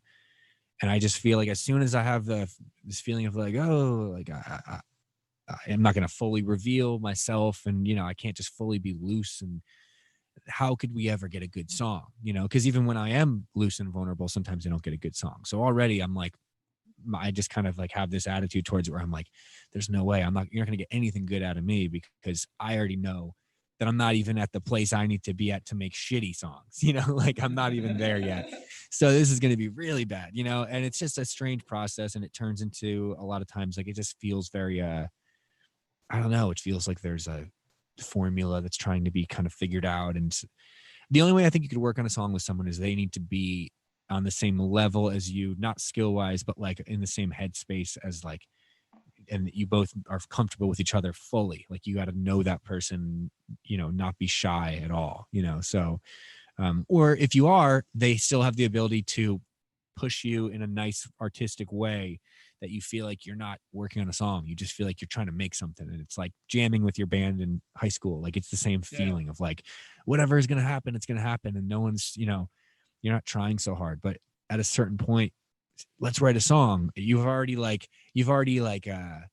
don't know, you've already like alerted the song you're coming, and now it's scared and running away. And I'm like, I just feel like that doesn't work. Like the only time I ever can do it is when it doesn't know and you sneak up on it and it sneaks up on you. Like it's got to be that. And as far as writing songs for people, I don't know. I've tried to do that too, and I'm like, well, fuck. If it's good, why would I give it to someone? And then not to say like, oh, then write a country song. You're never going to sing a country song, okay? But then I sit down and I'll try to do it, and I'm like, well, that lyric is good. I could use that. Like there's no way. A good song is a good song. Like you couldn't even say like, oh, well, this is a good like pop song, or this would be good for like indie.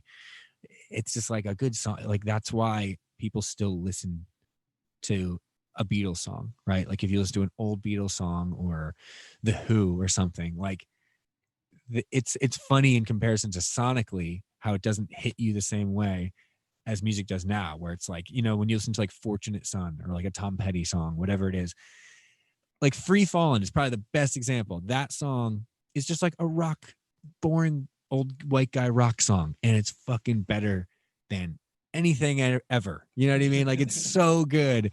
And it's because it doesn't matter that it's not like heavy bass, and it doesn't matter. It doesn't have this like thing that everyone's used to now where it has to, if I were to try to make a modern hip hop song right now, if it doesn't hit all of the like checkpoints that like are the standard now, it won't feel like a good song, or it won't be as good because it'll fall flat.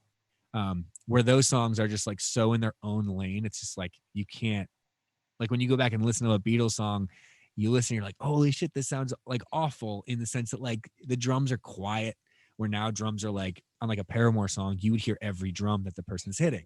You know what I mean? It's like perfect. And they're different things, you know what I mean? But like that world, like the Beatles being that kind of like perfect songwriting band example, it's just like the song is so much more powerful than anything else. And I think if you have that, you can apply it to anything. And that's why, a band like the Beatles could make like a blues song, poppy song, country, folky song, and like no one cared. It wasn't a big deal. You didn't get angry that it wasn't the Beatles. It was like they could do anything they wanted to because the songs were so good. It was like, I don't even, genre doesn't exist at that point. So the excuse of like, well, try to write a song for a country artist is like, I don't have that in me, even because I know that if I have anything good enough that I would want to present to them, I know that there's something there that I could use, that I came up with.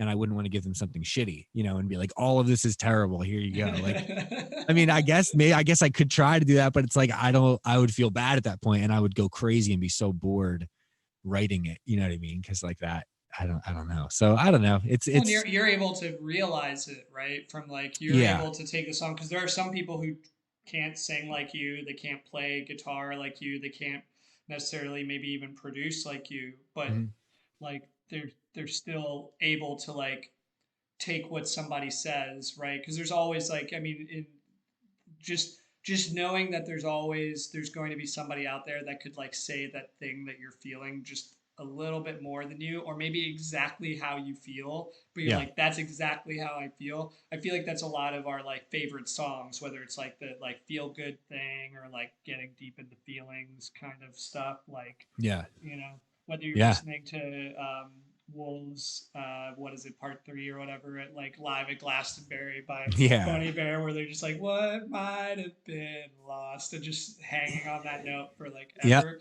yeah, It's just like there's always going to be somebody who can say something, even a simpler way than you. So that's why I was curious, because I feel like part of it sounds like, because you're able to like do a lot of the steps from like creation to yeah, completion, it sounds like you don't feel like it has as much of a place in your personal creative process, like, right, yeah, which makes sense, given that, like, again, that you can play all of these things and you understand it even with your your thumb, literally. But do you have a dream collaborator, even if you guys don't write together, but you guys were to like work on a song together? Is there somebody that you're like, if I were to work with somebody, it would be for this person because you think you'd be good at it, or it would just be fun?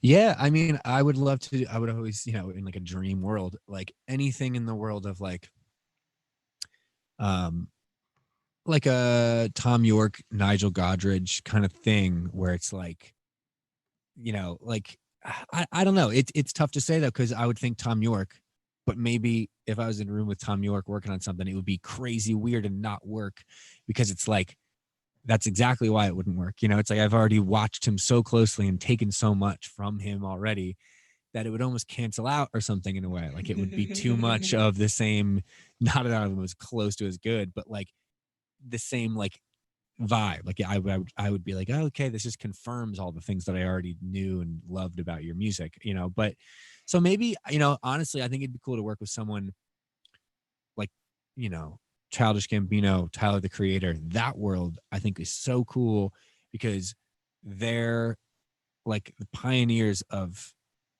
a certain type of hip hop and rap, in the sense that like Childish Gambino, like songwriting, like there's great songwriting, and Tyler the Creator, same thing, amazing songwriting happening.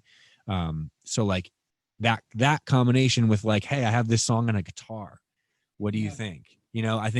I think they, based on their music, I think they would have great ideas and interesting ideas that would be like, that's next level shit. Where like, if I went up to Tom York and I was like, here, how do you think of this? He'd be like, yeah, it sounds like a Radiohead song, or like he'd make it like a Radiohead song. And I'd be like, oh shit, that's been done. Like, this is kind of like normal right now, as much as I thought it was going to be great. It's kind of like, this isn't going to work. So I've, that's why I'm always listening to like Kanye West and Tyler the Creator and things like that, Frank Ocean, because I love that spin that they put on songwriting, where Yeah. it's so easily like you just throw it in hip hop world and just say, oh, it's a rap song or it's a hip hop song. But when you take a step back from it, it's a really, really unique and great song in most cases, where it's like, oh, wow. Like when you take all of the kind of just like rap or cliche hip hop things that are happening in it, it's just a great song. Like you could Oh, you could 100%. translate it into that, and like it's, especially with Kanye, like I'll listen to Kanye and be like, oh, most of this is just, this isn't even rapping, or he's like singing a lot on this, it's like, this is all, the instrumentation in this is fucking like a Talking Head song, like it's, there's so much more to, I think, take from that, and I think it's why it's more it's always a fresh thing that people are always obsessed with in hip hop, and why hip hop is the biggest thing is like it's always new and changing because there's just full on like no rules for it, you know, because it's just like it's just whereas like rock can get so boring because you can just fall into like that's why every once in a while you get like another a band that's just doing like the 60s thing where they're just like, hey, we're gonna dress like the Beatles and like Nostalgia. be Yeah. yeah, and that's cool. And it seems like hip hop almost never does that. You know, it's just kind of like it's just so good that you wouldn't even consider it nostalgia. You would just be like, it's just never changed in the sense that like it was just so good from day one. Like it was just such a good idea that like everything around it is just adding to it. You know, it's all just additional stuff that's adding to what's already great foundation. Where rock, it seems like you find people like making up for maybe a lack of songwriting or whatever it is, and then just doing more of like a kind of an aesthetic or something where it's like, oh, they're doing the fucking 80s thing again, like synth pop, and like they're doing this again, you know, where it's like M83. I've been listening to M83 a lot, and it's like that shit's so good and takes so many synth like 80s elements, but it's like their own genre. It's like they've created their own thing in that, you know. It's like Radiohead, why I like them so much. You listen to a bunch of 90s bands, they all start doing the same thing. And even Radiohead in their beginning of their career was doing such like 90s-esque kind of vibe. Like it just kind of they sounded like everyone else in a lot of ways. And then out of nowhere, they were like, oh, what if we just did it completely differently and took elements from things that no one thought could fit in rock? And you hear like OK Computer or something, and it's like, that's crazy, you know. It's still rock, but it's doing something that's like finally something new, you know. But rock is odd like that, where you don't get that as often as hip hop. You know, hip hop is like every record you could just find something you're like, holy shit, that's like so good. Yeah, well, I mean, I guess it's no surprise that like almost every genre is borrowing from hip hop, right? In Yeah. general, I Yep. mean, I mean, like, let's be real, like every genre of music since the history of music in America, at least, has taken from black music, right? So Yes, it's not totally. like it's not necessarily a new thing in that thing, but I guess part of it in my head is just like humans like just desire to sort of categorize stuff, right? Like out of necessity for our brains, like we have to be like, these are things that could kill us. These are things that couldn't. Like the like eat this, don't eat this. Like Yeah.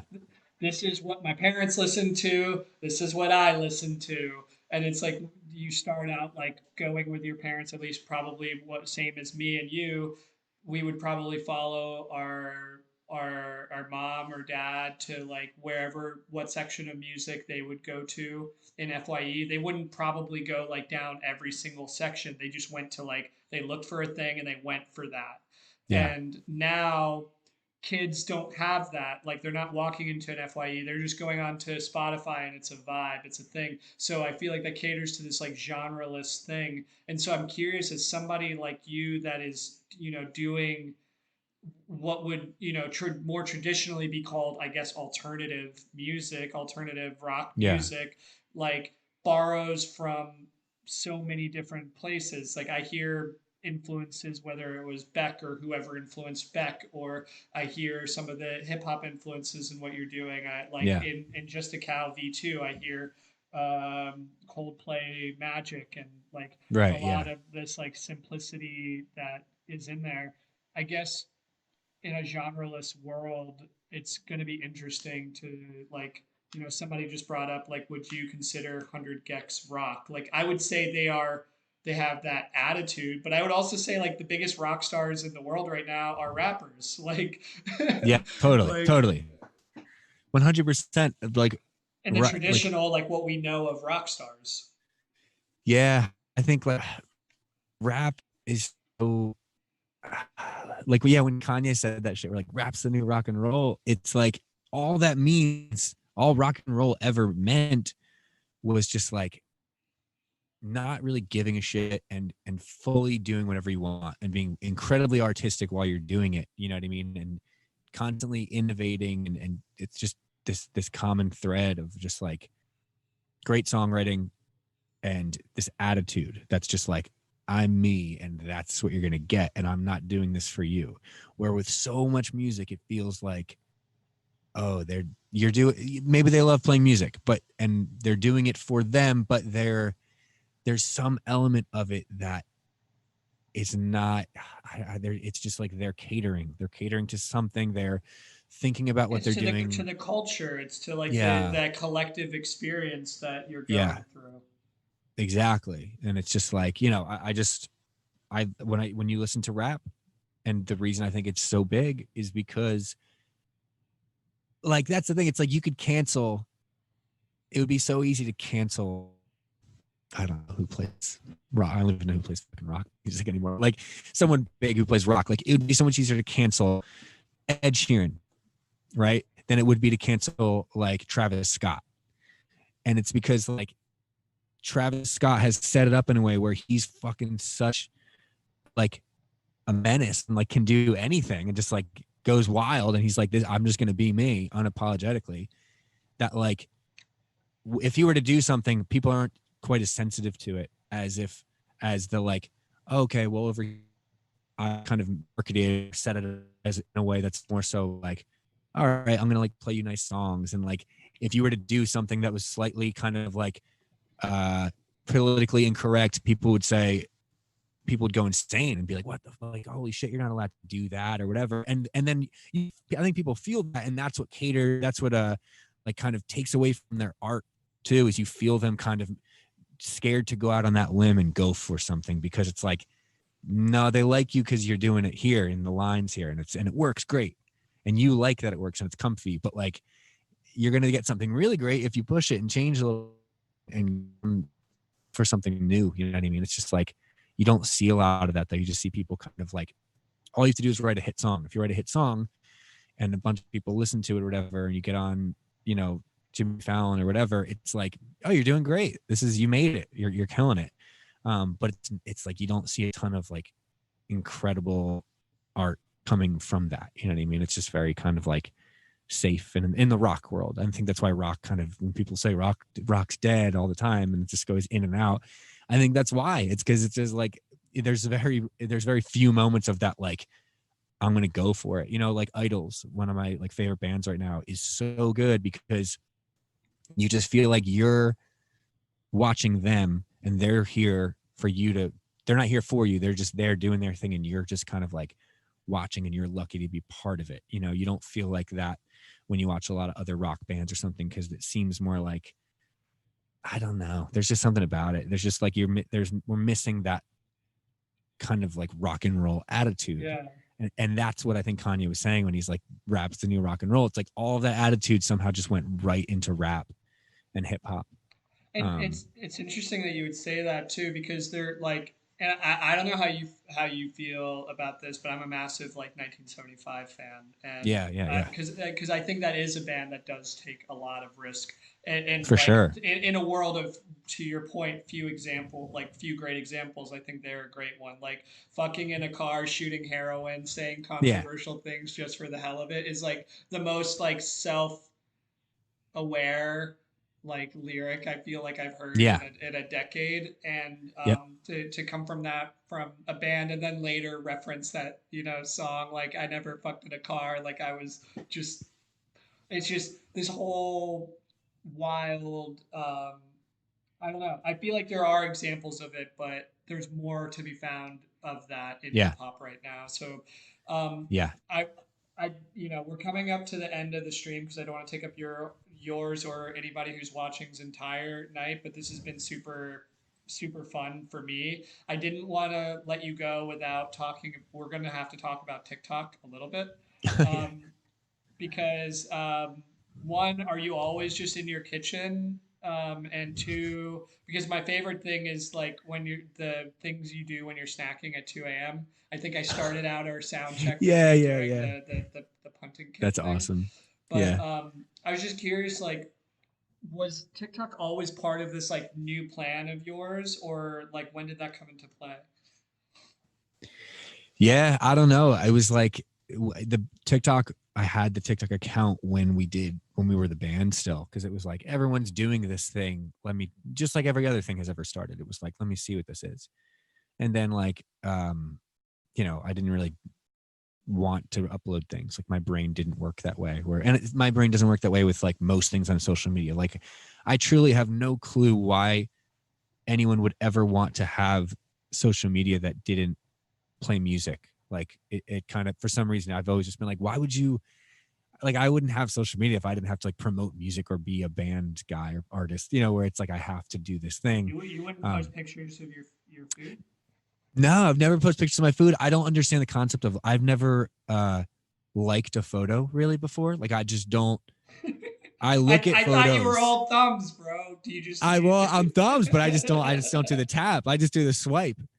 And I'm just like, I don't know. I'll watch a whole thing. I'll go through a feed for a while and look at photos, but I don't like it. I'll say I like that photo in my head and move on. I don't understand that. That second part where people click on it always blows my mind, because I'm like, what makes people do that? I don't know. So I don't know what there is. But so like, I don't know, with TikTok, I was like, all right, let's see what this is all about, and didn't do anything with it forever. And then once it was just me and the band was done, I looked at it in this way of like, well, now that it's just me, because I was always like very anti, I'm the lead singer guy. Like I didn't like doing things like that. So I wouldn't have done that back then, like set up my phone and played one of our songs by myself. It would have felt like but like I wouldn't have done it as much or like wanted to do it. But now it didn't feel weird. I didn't have to feel guilty about anything. So I was like, all right, I'll try this. And it was like one of the first things I did was just like that song Leaves that you played. It was me in the process of like recording it. And I just like held my phone in front of my face wearing a gray hoodie and like hit the space bar on Logic, and it just played for a little bit, and that was it. And it just like started blowing up, like all the like whatever, like however many thousands of likes and views and all this and comments. And Is this still up? I think so. Yeah. I guess it's still on there somewhere. Yeah. I think I started posting stuff like me just playing like cover songs or whatever. And then one day I just like posted that, and that was the first one to do actually well. And it was just nothingness. I just was like, all right, yeah, this won't work. After seeing what's happening on the app, I was like, no one's going to like this shit. They want to see like much more involved, like funny skits or like kids dancing. I'm not good. This isn't going to work. Dance moves. Yeah, really great dancing. And I was like, this isn't going to work. And it worked. And I was like, what? It's so confusing. And then from there, I was just like, all right, well, that I didn't feel like I was. Is it that you ask me what I'm thinking? That one? Maybe it's me in a gray hoodie. Let's see if this is the one. I'm just like right in front of you. Yeah, that I guess it is that. I'm sorry. I think. Let me make sure it looks like Hold on. that might be like the repost of it.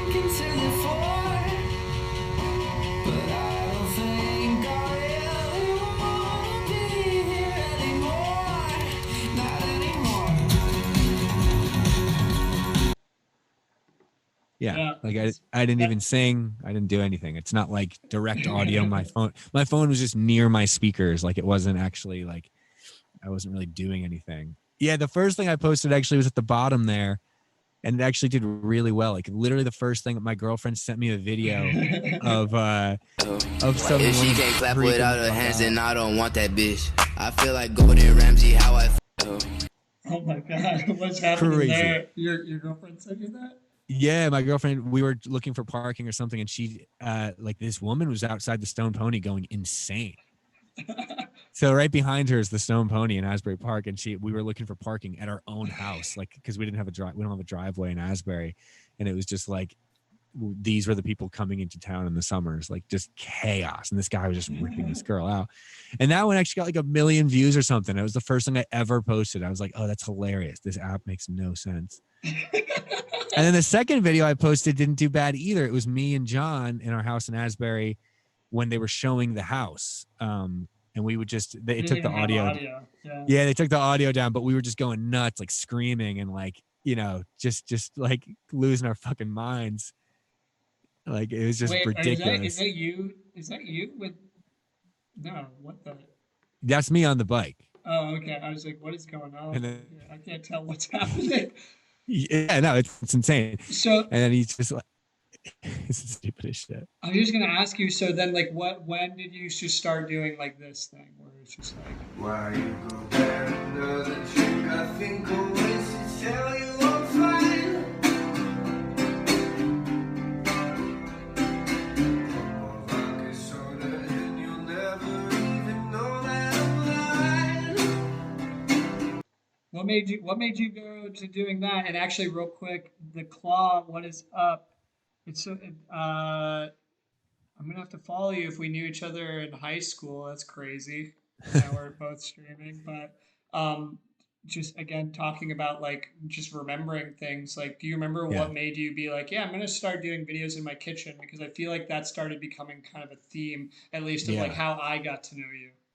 Yeah. I mean, there was nothing to do, and I'm always kind of just doing that anyway. And I was like, all right, I'm just gonna try stuff. Because the whole thing with TikTok was I saw it as like this like demon of like creativity and artistic value. I was like, this is just like the least artistic thing. Like no one cool would do this musically. Like it just doesn't make sense. Like it just like ruins everything. So I didn't like it. And then once I posted something that was musical that worked, that was just me playing and people liked it, I was like, oh, well, I didn't really do anything that was like sell outy or like, I didn't feel like, oh, I'm like, this is kind of gross, like a candy commercial or something. I was like, okay, like that's fine then. I'll just keep doing that. It's just me playing my guitar and singing my song.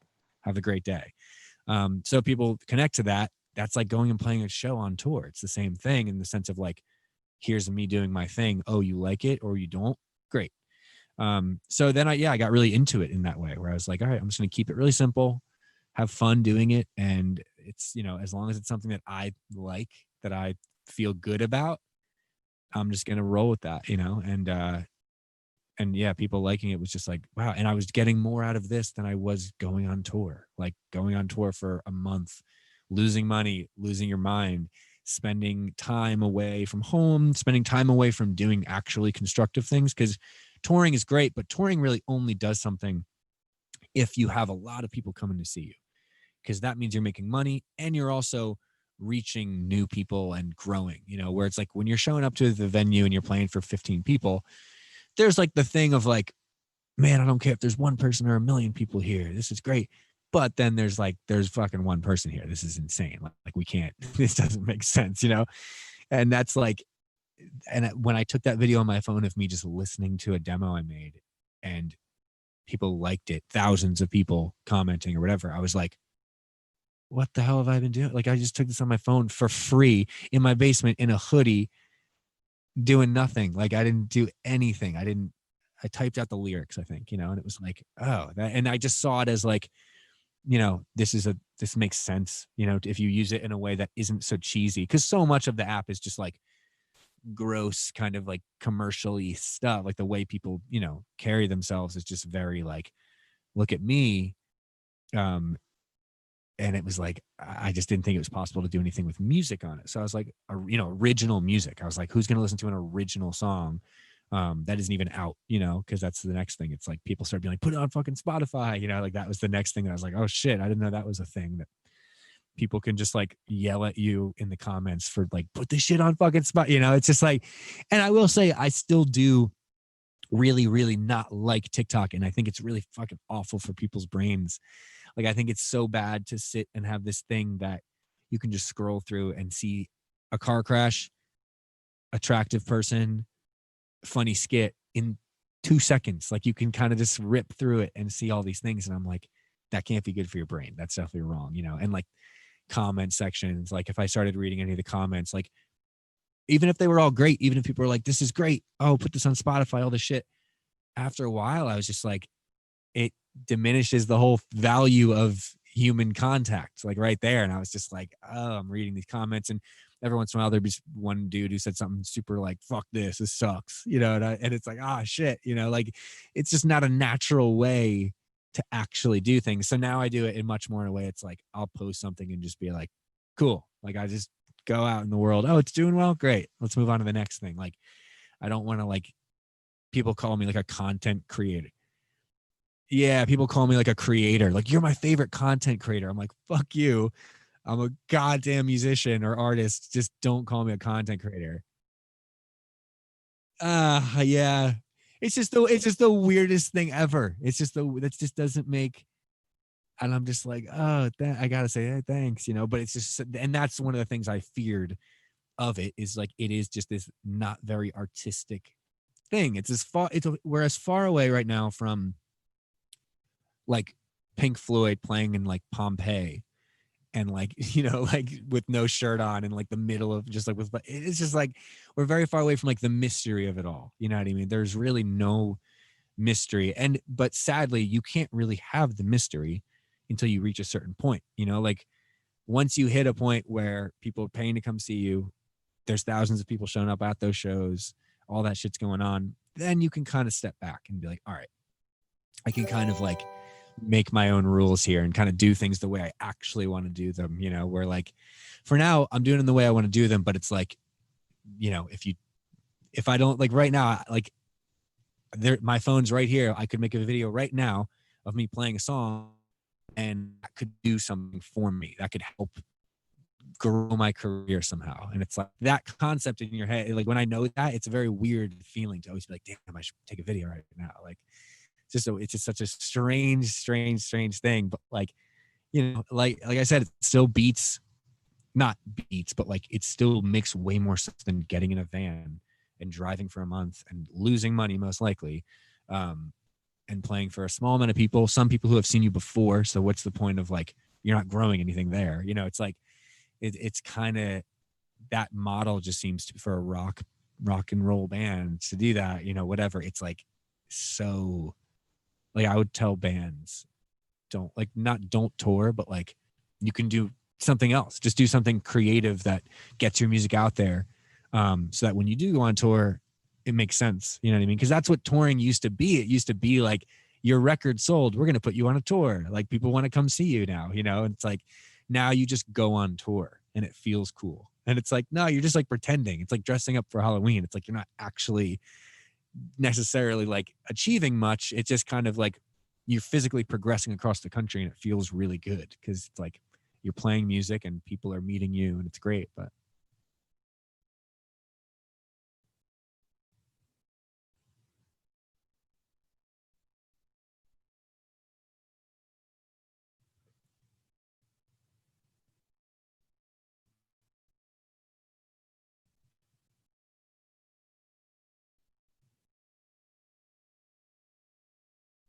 yeah,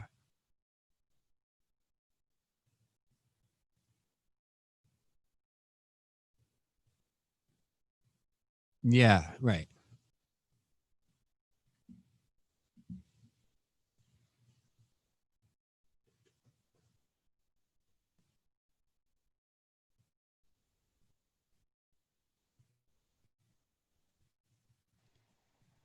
Have Are you you guys? muted? How I was muted. Yeah, sorry guys. Oh Okay, shit. I I'll back up.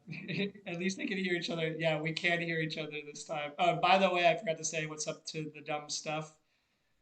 Thank you for calling me a beautiful bastard. I do feel beautiful right now with this, especially with my beard is growing in fuller than ever. Um, but shout out to my wife for supplying the beard oil.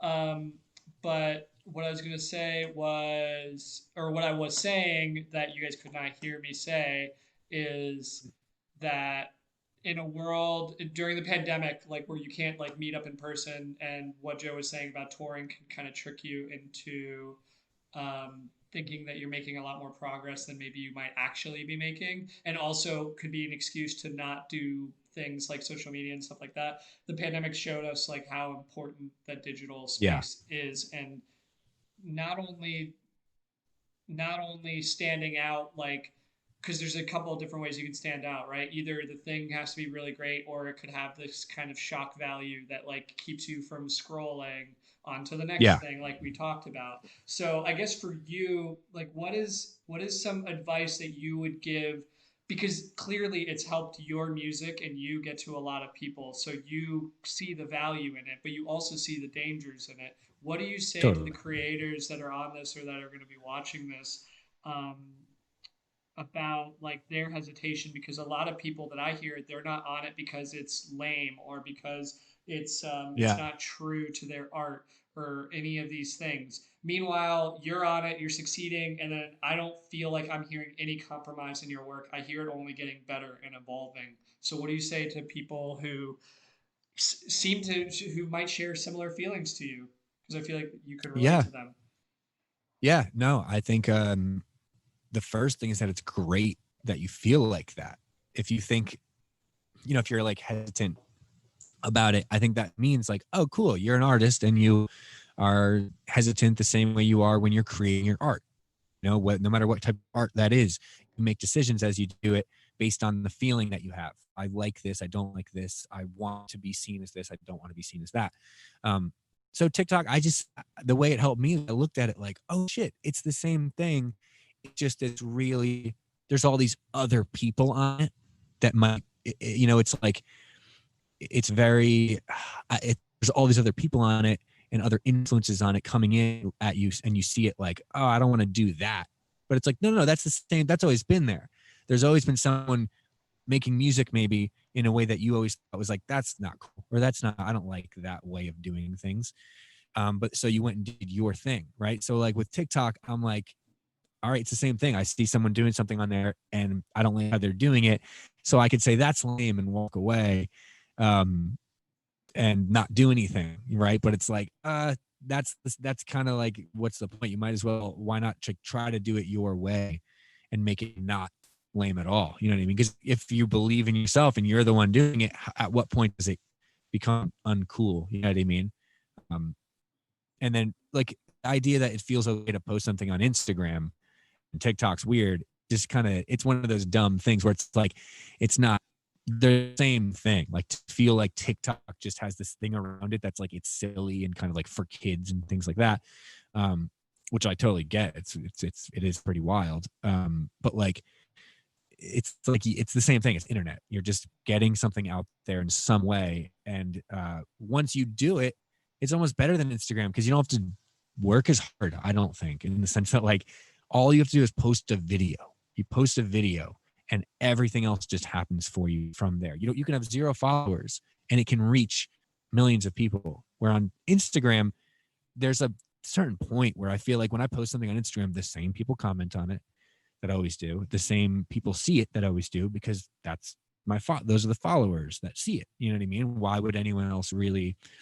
It's not spreading around, So that's the only problem with it, is there's this feedback loop with Instagram, where TikTok is like, it's random people seeing it, which is just like when you go on tour, that's what you want. You would want new people to be at the shows, you know what I mean? So imagine being able to go to a concert venue, no one's heard your band, you didn't promote the show, you didn't have to travel, the show's in your bedroom, like, it's just somehow like in a weird world, and like 1 million people show up. Like that, just, you would be like, oh, this is fucking great, all right, here's my song, da, da, da. And then you only had to play for 10 seconds. Like, like, you'd be like, what? And all of those things sound awful at the same time, in the sense that like, well, no, music's supposed to be like, sit down and fucking listen to the song, because like, if you look, it's just gone from like, oh, we went out and bought vinyl records and sat down and we had to listen to the whole thing and flip it over, to like, and read the lyrics and look at yes, the artwork and feel it, and now it's like, all right, we got CDs, so you could throw it on, pause it, it's skipped, it's scratched, we're driving while we're listening to it, so now we're not paying attention as closely, all those things, and then it turned into MP3s or whatever, and like file sharing, and eventually it's at a point of like, you can't even release albums unless people know who you are, really, truthfully. Like, you probably shouldn't put out a full album of songs if you want the back half of it to get listened to, and no one knows who you are. Probably just release singles or whatever, and try to get, it's just unfortunately how it is, and it's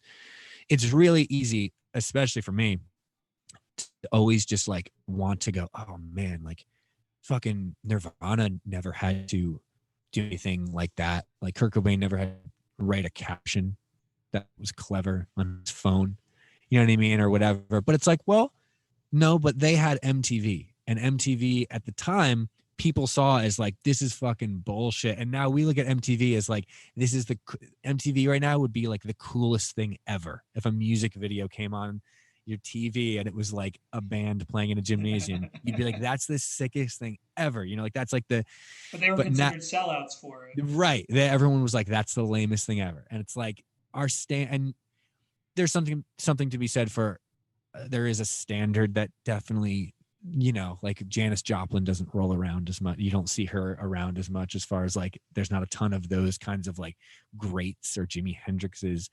But that's also to be said with like, back in those days, there was so much more leeway for, I don't know, there was so much more room to kind of, I don't know, grow, or in a way like do something that had never been done, it seems. And that might be wrong. Like that might just be a foolish thing to say, because like there's always more room to go.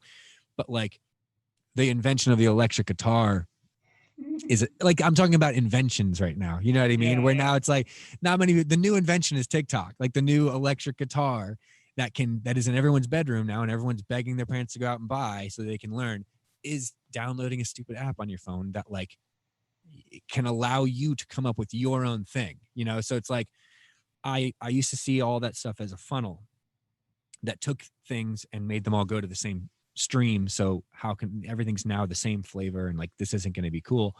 But now I see it more as like the opposite. It's just like, it's reverse, you know, like it's kind of like getting you out to a wider thing, and you can still start as a unique kind of little pebble.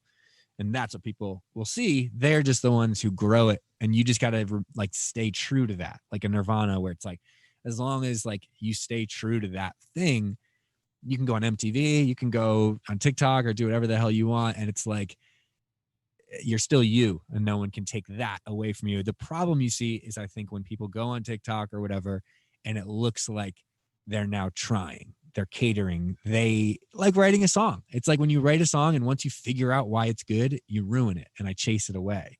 And I think, oh, this is such a clever lyric. You know, this is going to blow minds. It's the dumbest lyric ever. No one cares about it. It doesn't feel like anything, you know?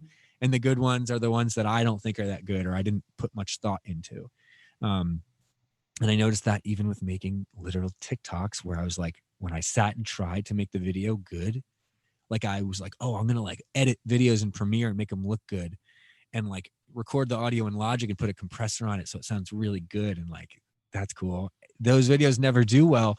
And I think it's because, I mean, no one knows what compression is really. Like the average person watching a video doesn't know what's going on, but there's like a feeling of like, there's a phone on my counter in my kitchen, and you can hear a dog bark and a car drives by, and like, it's not mixed. It just sounds like shit. And just like, The you're there. familiarity there, right? It's like, it's Yeah. because people are on either Zoom calls or on a FaceTime with their family or whatever. It's like, it feels like those things in a Yeah. way.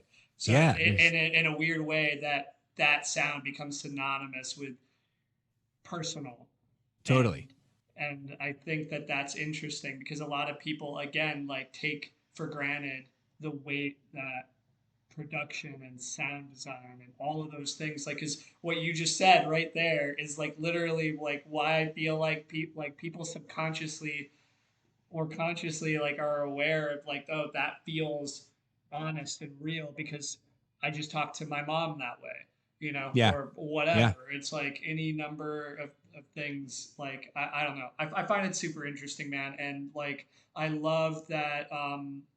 I love, again, using you as an example with a lot of the artists that I work with that are like, that, you know, if I do that, like, suddenly my music becomes less whatever. I was like, I mean, you know, and you prove the point of like, only if you let it, but it's not, you know, that's not just true with TikTok. That's true with like anything. Like, Anything. yeah. So I guess I'm curious, like, going into 2021, you know, with a vaccine on the horizon, but touring really not being a reality for most of next year. Like, do you see yourself sort of like going more into this space? Like, what other new things are you going to be trying, and what should we like be expecting from you? Yeah. I mean, it's, in a way, the whole thing kind of was a blessing in the sense that I learned a lot about like, oh, okay, I can just keep making songs, making more music, and get it out to more people. in like using the internet, and that seems to be so much more helpful and artistic in the sense that like it's more artistic in the sense that by doing this I have more time to create more art, right, and more music. So it's like, wouldn't you rather do that than sit in a van for a month or whatever and like eat shitty food and play for a half hour a night? Like you that's the funniest thing, is that after all that you play, you play for like what feels like 2 seconds, and that's all it was for, and it's like, and you played to like maybe you played for 200 people and whatever that was. But like now you can't create, you're tired, you're not like, there's not a studio nearby, you can't afford to go to the studio because you spent your money on touring, like it's just, you're worried about all of those things when it's like, you can sell merch right from your house, you can create music in your basement, you can do a live stream, and like if you find a way to do it, it's never going to be the same as a live show, never ever ever. But if you can find a way to do a live stream, pick up a guitar, whatever it is you do, like when I do live streams, I feel like I'm playing a show. Like my brain does. I've done live streams like recently, because when a video is doing well on TikTok, and this has been my favorite thing, when a video is doing really well on TikTok and goes viral or whatever, that's the time to do a live stream, because people are seeing that video and they see the little logo that says like you're live, like on here right now. And so people click on it because it's like coming up all over. Everyone's seeing your video. So if they see that, they're going to click on it and just say, oh, what's going on? And if you're sitting there playing your guitar, playing your original song, and you're playing the full thing of the 10-second video they just saw, they're going to like, they might follow you because they saw your video, but now they're a fan, or they're now truly into what you're doing, maybe more so than they were when they just saw the video and it was just like a hype thing, like you're there, you're literally like talking and playing and, showing them who you are, like you went on tour. So when I get done doing that though, I'll do like 2.5-hour live streams, and I'm like tired after, like I'm like tired the way I am after a show, and I'm like, what the fuck? Or like there's days where I say I'm going to do a live stream, because on that Discord you saw, like we started the people, I guess, like on TikTok started a Discord like just for my live streams and there's shit. hundreds of people there, man. Yeah. I think there's like almost 1,000 people already, which is wild. Right. And Which is a crazy I love thing. seeing what they talk about, because Yeah. Yeah. it's that community aspect, because it goes all the way back to what we talked about music and why we got involved in it in the first place, was it was always about that community. Yeah. I just think that it's so cool that you don't let your own ego of like, oh, I'm above this, get in the way of like Yeah. getting it. It's almost like TikTok is like the flyering before the show, and then like Yeah. Yeah. It is. and it's cool. I didn't know that you could do that's a cool piece of advice for anybody on here that is like Yeah. doing TikTok stuff, is like, if you do have a video that goes viral, like be ready to potentially do a Just go live stream live. on it, because that could be really fucking cool. I did 3 live streams the other day, like in one day. And it was because it was still like, I looked at my phone. It was like every time you close TikTok and then you reopen it, it tells you like, it's very immediate. Like the first thing that happens when you turn on TikTok is a video plays. It's not like Instagram. Like you don't have to go look for anything. It just goes. And it shows you all your notifications right there. And it would, every time I open it, still be popping off. And I was like, it was like to the point where I was like, fuck, I gotta go live again. Like I have to, because like it's, once it stops, I'll stop doing these. But like I'm gonna potentially, it's like playing a different city, that from an hour before, it's like I traveled to a new city, because this is going to be a whole new set of people who would somehow, the algorithm made it to their phone now, and they're looking at this thing and they're going to click on it. And sure enough, I'll go live and play, and it's all these people being like, oh, like, what is this? Do you have a Spotify? All this shit. And I'm like, that's crazy that like I did the exact same thing an hour ago, but now it's a whole new set of people with the built-in Discord, like people who are like there for it. And they'll watch all 3, like, and that's cool. But yeah, like it's just like truly, and in that I found things like I recorded on my iPad or something. Everyone was asking for like a full version of a song. That one that you just showed in the kitchen or whatever. And like, I was like, you know what? Like on the fly on the live stream, I was like, I'm going to record it on voice memos on my iPad. Cause I was using my phone for the live stream, and I'm going to upload it on SoundCloud for like 24 hours or whatever. And it was like, cool. And like, I was like, all right, here we go. And it was like I hit the thing and then it was like playing and I just watched the thread for a second and it was just everyone was like, this is fucking so cool. Because it's like they're in a recording, you know, like I Yeah. don't know. I would think though that would be interesting and kind of different for an experience of like, oh, this is going to outlive all of us. It's just a digital recording and it's just going to be posted and like it's like being at a show. That's what a show is. A show is an experience that you feel like no one else can ever do this ever again. And we're here experiencing it, you know? So I'm always just trying to find a way to get, or not trying to, but I think naturally I want that feeling. So I'm always just randomly coming up with like, oh, that's cool. And then I'll throw it online and like mid live stream. I was like, like just reading usernames that were scrolling up, like just saying all their names. And then all the comments on the SoundCloud are like, oh, fuck, like at this minute he said my name, my username, whatever. And it's like, that's cool. It's interesting. Like, it's an interesting way of doing things that I was like never going to think of if the band was still together, pandemic wasn't happening where we couldn't go on tour. Um, so it's like, I'm looking at it more as like, well, that's cool. I'd rather be doing different things than keep doing the same things I would have just kept doing. You know what I mean? Like, cause there's all those distractions where it's like, when you're on tour, it's a great distraction away from like everything. Like, cause you don't feel like you have to post on social media because you just sweated your ass off, like playing on stage and doing all this stuff. And you feel like you gave something that day. So you don't feel the need to try to keep reaching people in other ways, you know, but it's like, you can just do so much more and be more efficient, more creative. I was did some more creative idea than I've had on a back of a van waiting to go into the next rest stop. You know what I mean? It's like, so I'm all for that. I'd way rather do that and then be able to go upstairs and like, be like, oh, look, my girlfriend's here. Like, I'm not Yeah. 100 miles away and she's not like he's always away, you know, like it's like, oh, it's kind of a good idea. That's kind of a smart thing for everyone's mental state too, you know? Oh, 100%. Because I feel like if this like if people were like, man, like we need a new touring option in case there's another pandemic. I was like, no, we need another touring option because we've always needed more options for that live Yeah. space, right? Which is part of what I've loved about Twitch, which is like you shouldn't have to choose between being there for your family or being there for whoever, and then going out on the road for 3 months to Yeah. accomplish things. Sure, you should have the option, but Right. you shouldn't have to choose like one or the other to have success. And I love Yeah. that you're proof of that. Everything could completely change and you can make the best of circumstances, and in fact it could be better than Yeah. maybe like what you thought it was. And if there's anything that anybody takes away from this stream, what I'm taking away from it is the whole, just the concept of just that, especially in my own life, like that starting over, as scary as it can be full of opportunity, and it can really, a lot of times it's going to be better than it even was, and you wouldn't have even expected it, or Yeah. whatever you had Yeah. planned. But dude, we could keep talking for forever and ever. My wife Yeah. is literally going to kill me if we don't eat this Chinese food in a little bit here. I But dude, I've been like trying to like secretly cash now everything closed. I don't know what I might be left with McDonald's right now. Oh man, well, we're gonna let you go pretty quickly here, but what Yeah, I you was gonna good. say was, have you ever been like, have you done this like on Twitch before? I've never been on Twitch. No, ever.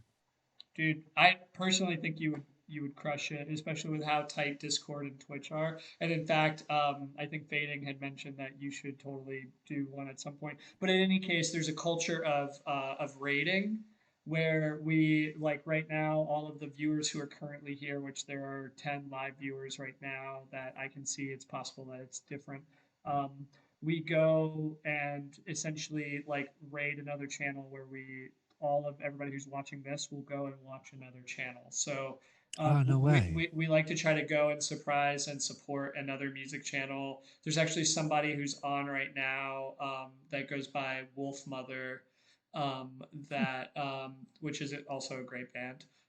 Yeah. But Wolf Mother, who's helped out a bunch of other music streamers, and I've been like actually preparing some questions for him as it relates to queuing up songs for the unreleased stream. I think we're gonna go and raid him now. But a reminder to the chat, if you haven't already joined our Discord, please do. I'll definitely like point you guys over to Joe's Discord too, because they're all super awesome. I love how they like literally had like a painting day where they all It's get together crazy. and paint. I love it. It's so It's dope. so it's just like so ahead of what I was doing when I was like 17. You know, I was just like, I don't know, you go to school and then you go home and eat some fucking chips and fall asleep until your parents get home from work. Like, I don't know. I didn't like have that thing, you know, but that's amazing. Yeah. So, guys, please join the Discord. Please join me in thanking Joe for being here tonight. Seriously, could not thank you enough for your insight and everything. Thank you Thank for you. being true to your music and not necessarily letting current technology dictate it, but like stay true to it and find a Yeah. way to navigate it. I think it's inspiring for me. It's inspiring for a bunch of people on here. Um, we are going to I have to do raid and then Wolf Mother. Everybody, whenever you get to Wolf Mother's channel, tell him we say hello and that Joe P.